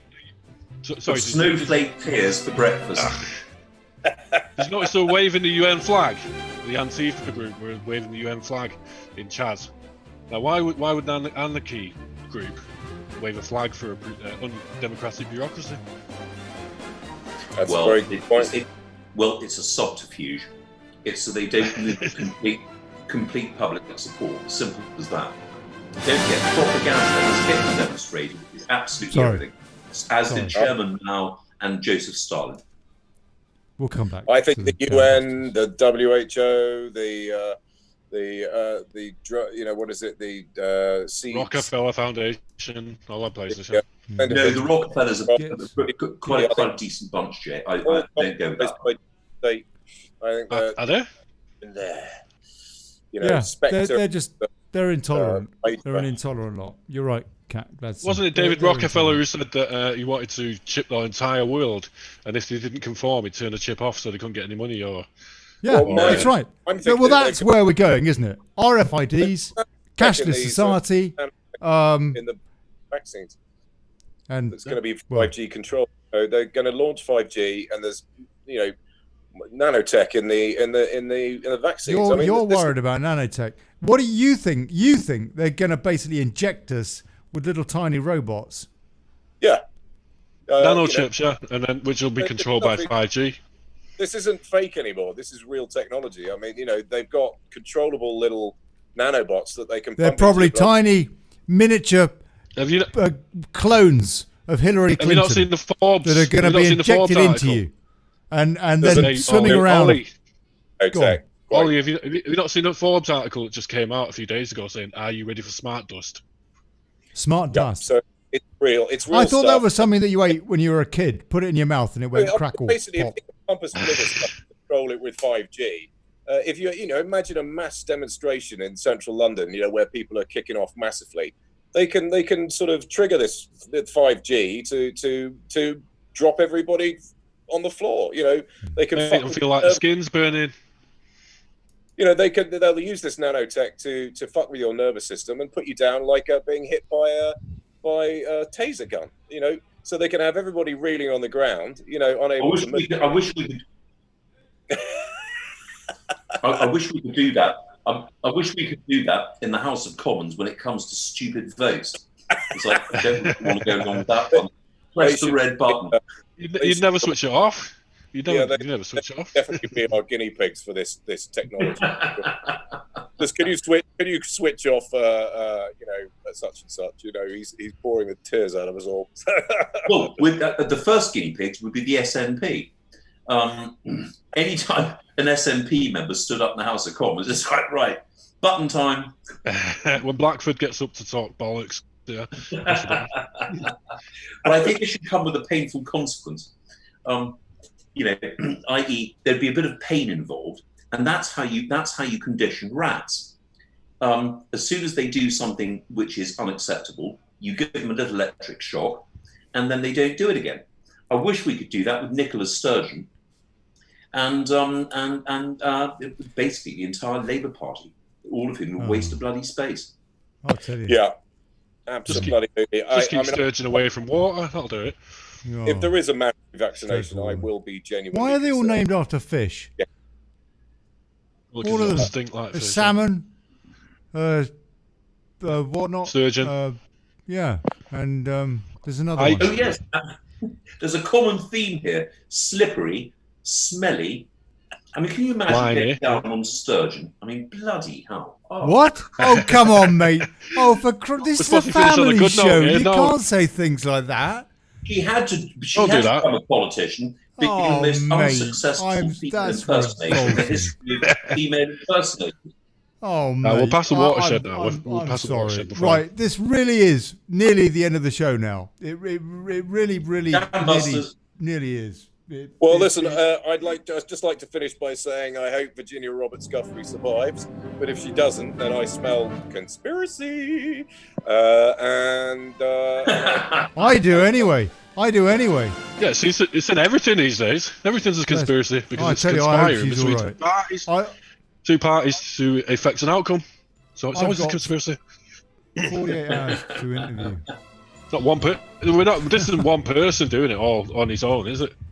I'll tell you need a bit of gallows humour. Do you know what I mean? Look, I want to say, God bless everybody. If you have not registered for dailychaos.news yet, you're missing out. And by the way, there are various features that are not there yet. But it's a work in progress. I just took me months to get the damn thing launched, yeah? At least it's launched. Yeah, it's launched. Sponsorship from Tinder. First things first. So we got a forum. And Grindr. And I will add features. If you want features, get in the forum absolutely. and say what features you want, and I'll add the bloody features. I'll tell you. Is there a chat thing? There is a chat thing. A live chat thing would be good. Yeah, live chat thing. There is. You can talk. I'm going to add other stuff as well. I will. Dailychaos.news. Please. Yeah. We'll all get kicked off fast, whatever, and that. And then it'll be nice to stay in touch. Do you know what I mean? And we could do what UK Column did, can't we? We just have a stream on the site with a chat room. Yeah. I love it, gents. The 4 horsemen of the apocalypse. It's been a fabulous evening. Great coming back together again. Oh, definitely. Yeah, it's been too long. It's been too long, man. Way too long. It was great till he talked about going down on Nicola Sturgeon.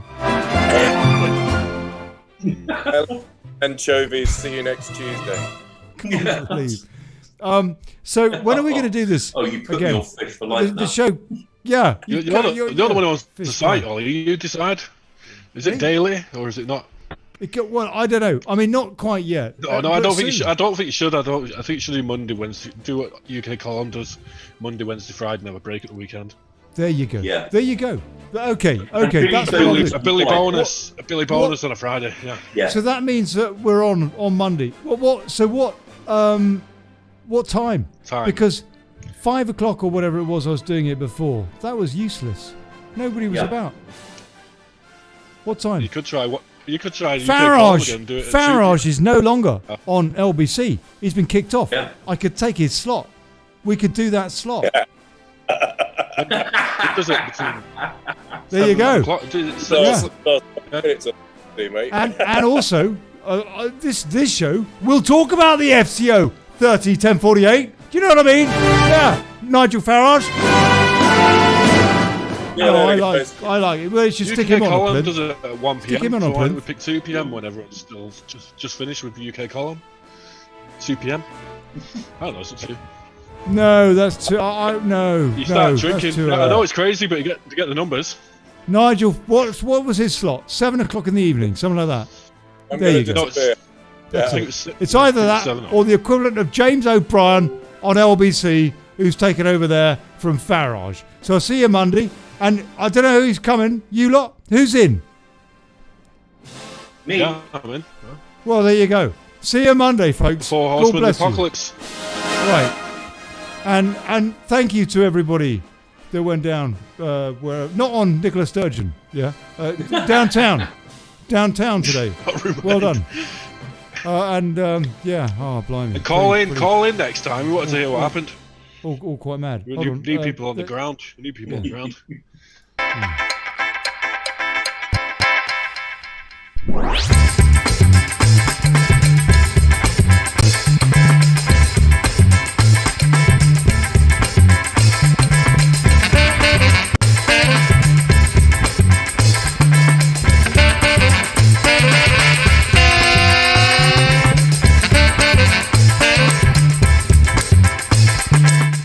Thank you, everybody, in the comments. God bless you. It's good to be back. It's really, really wonderful to be back with old Piers and Rodders and Jay Carey. I've missed the camaraderie, and Piers is one of my oldest friends. I only ever talk to him when we do the show, and so it's really, really nice to do the show just to find out, what he thinks.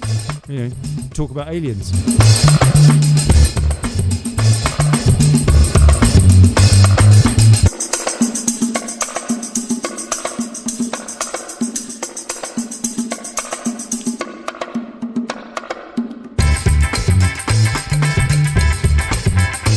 Where? On Monday. Where? They ask. Here. Wherever you are watching this. Yeah, there. And also on VK. I will try and get it on VK as well. I don't know. I just couldn't do it today, but I will try. And eventually, one of the next stages of the Daily Chaos.news site is that you can go there and watch the show there and comment from there and stuff.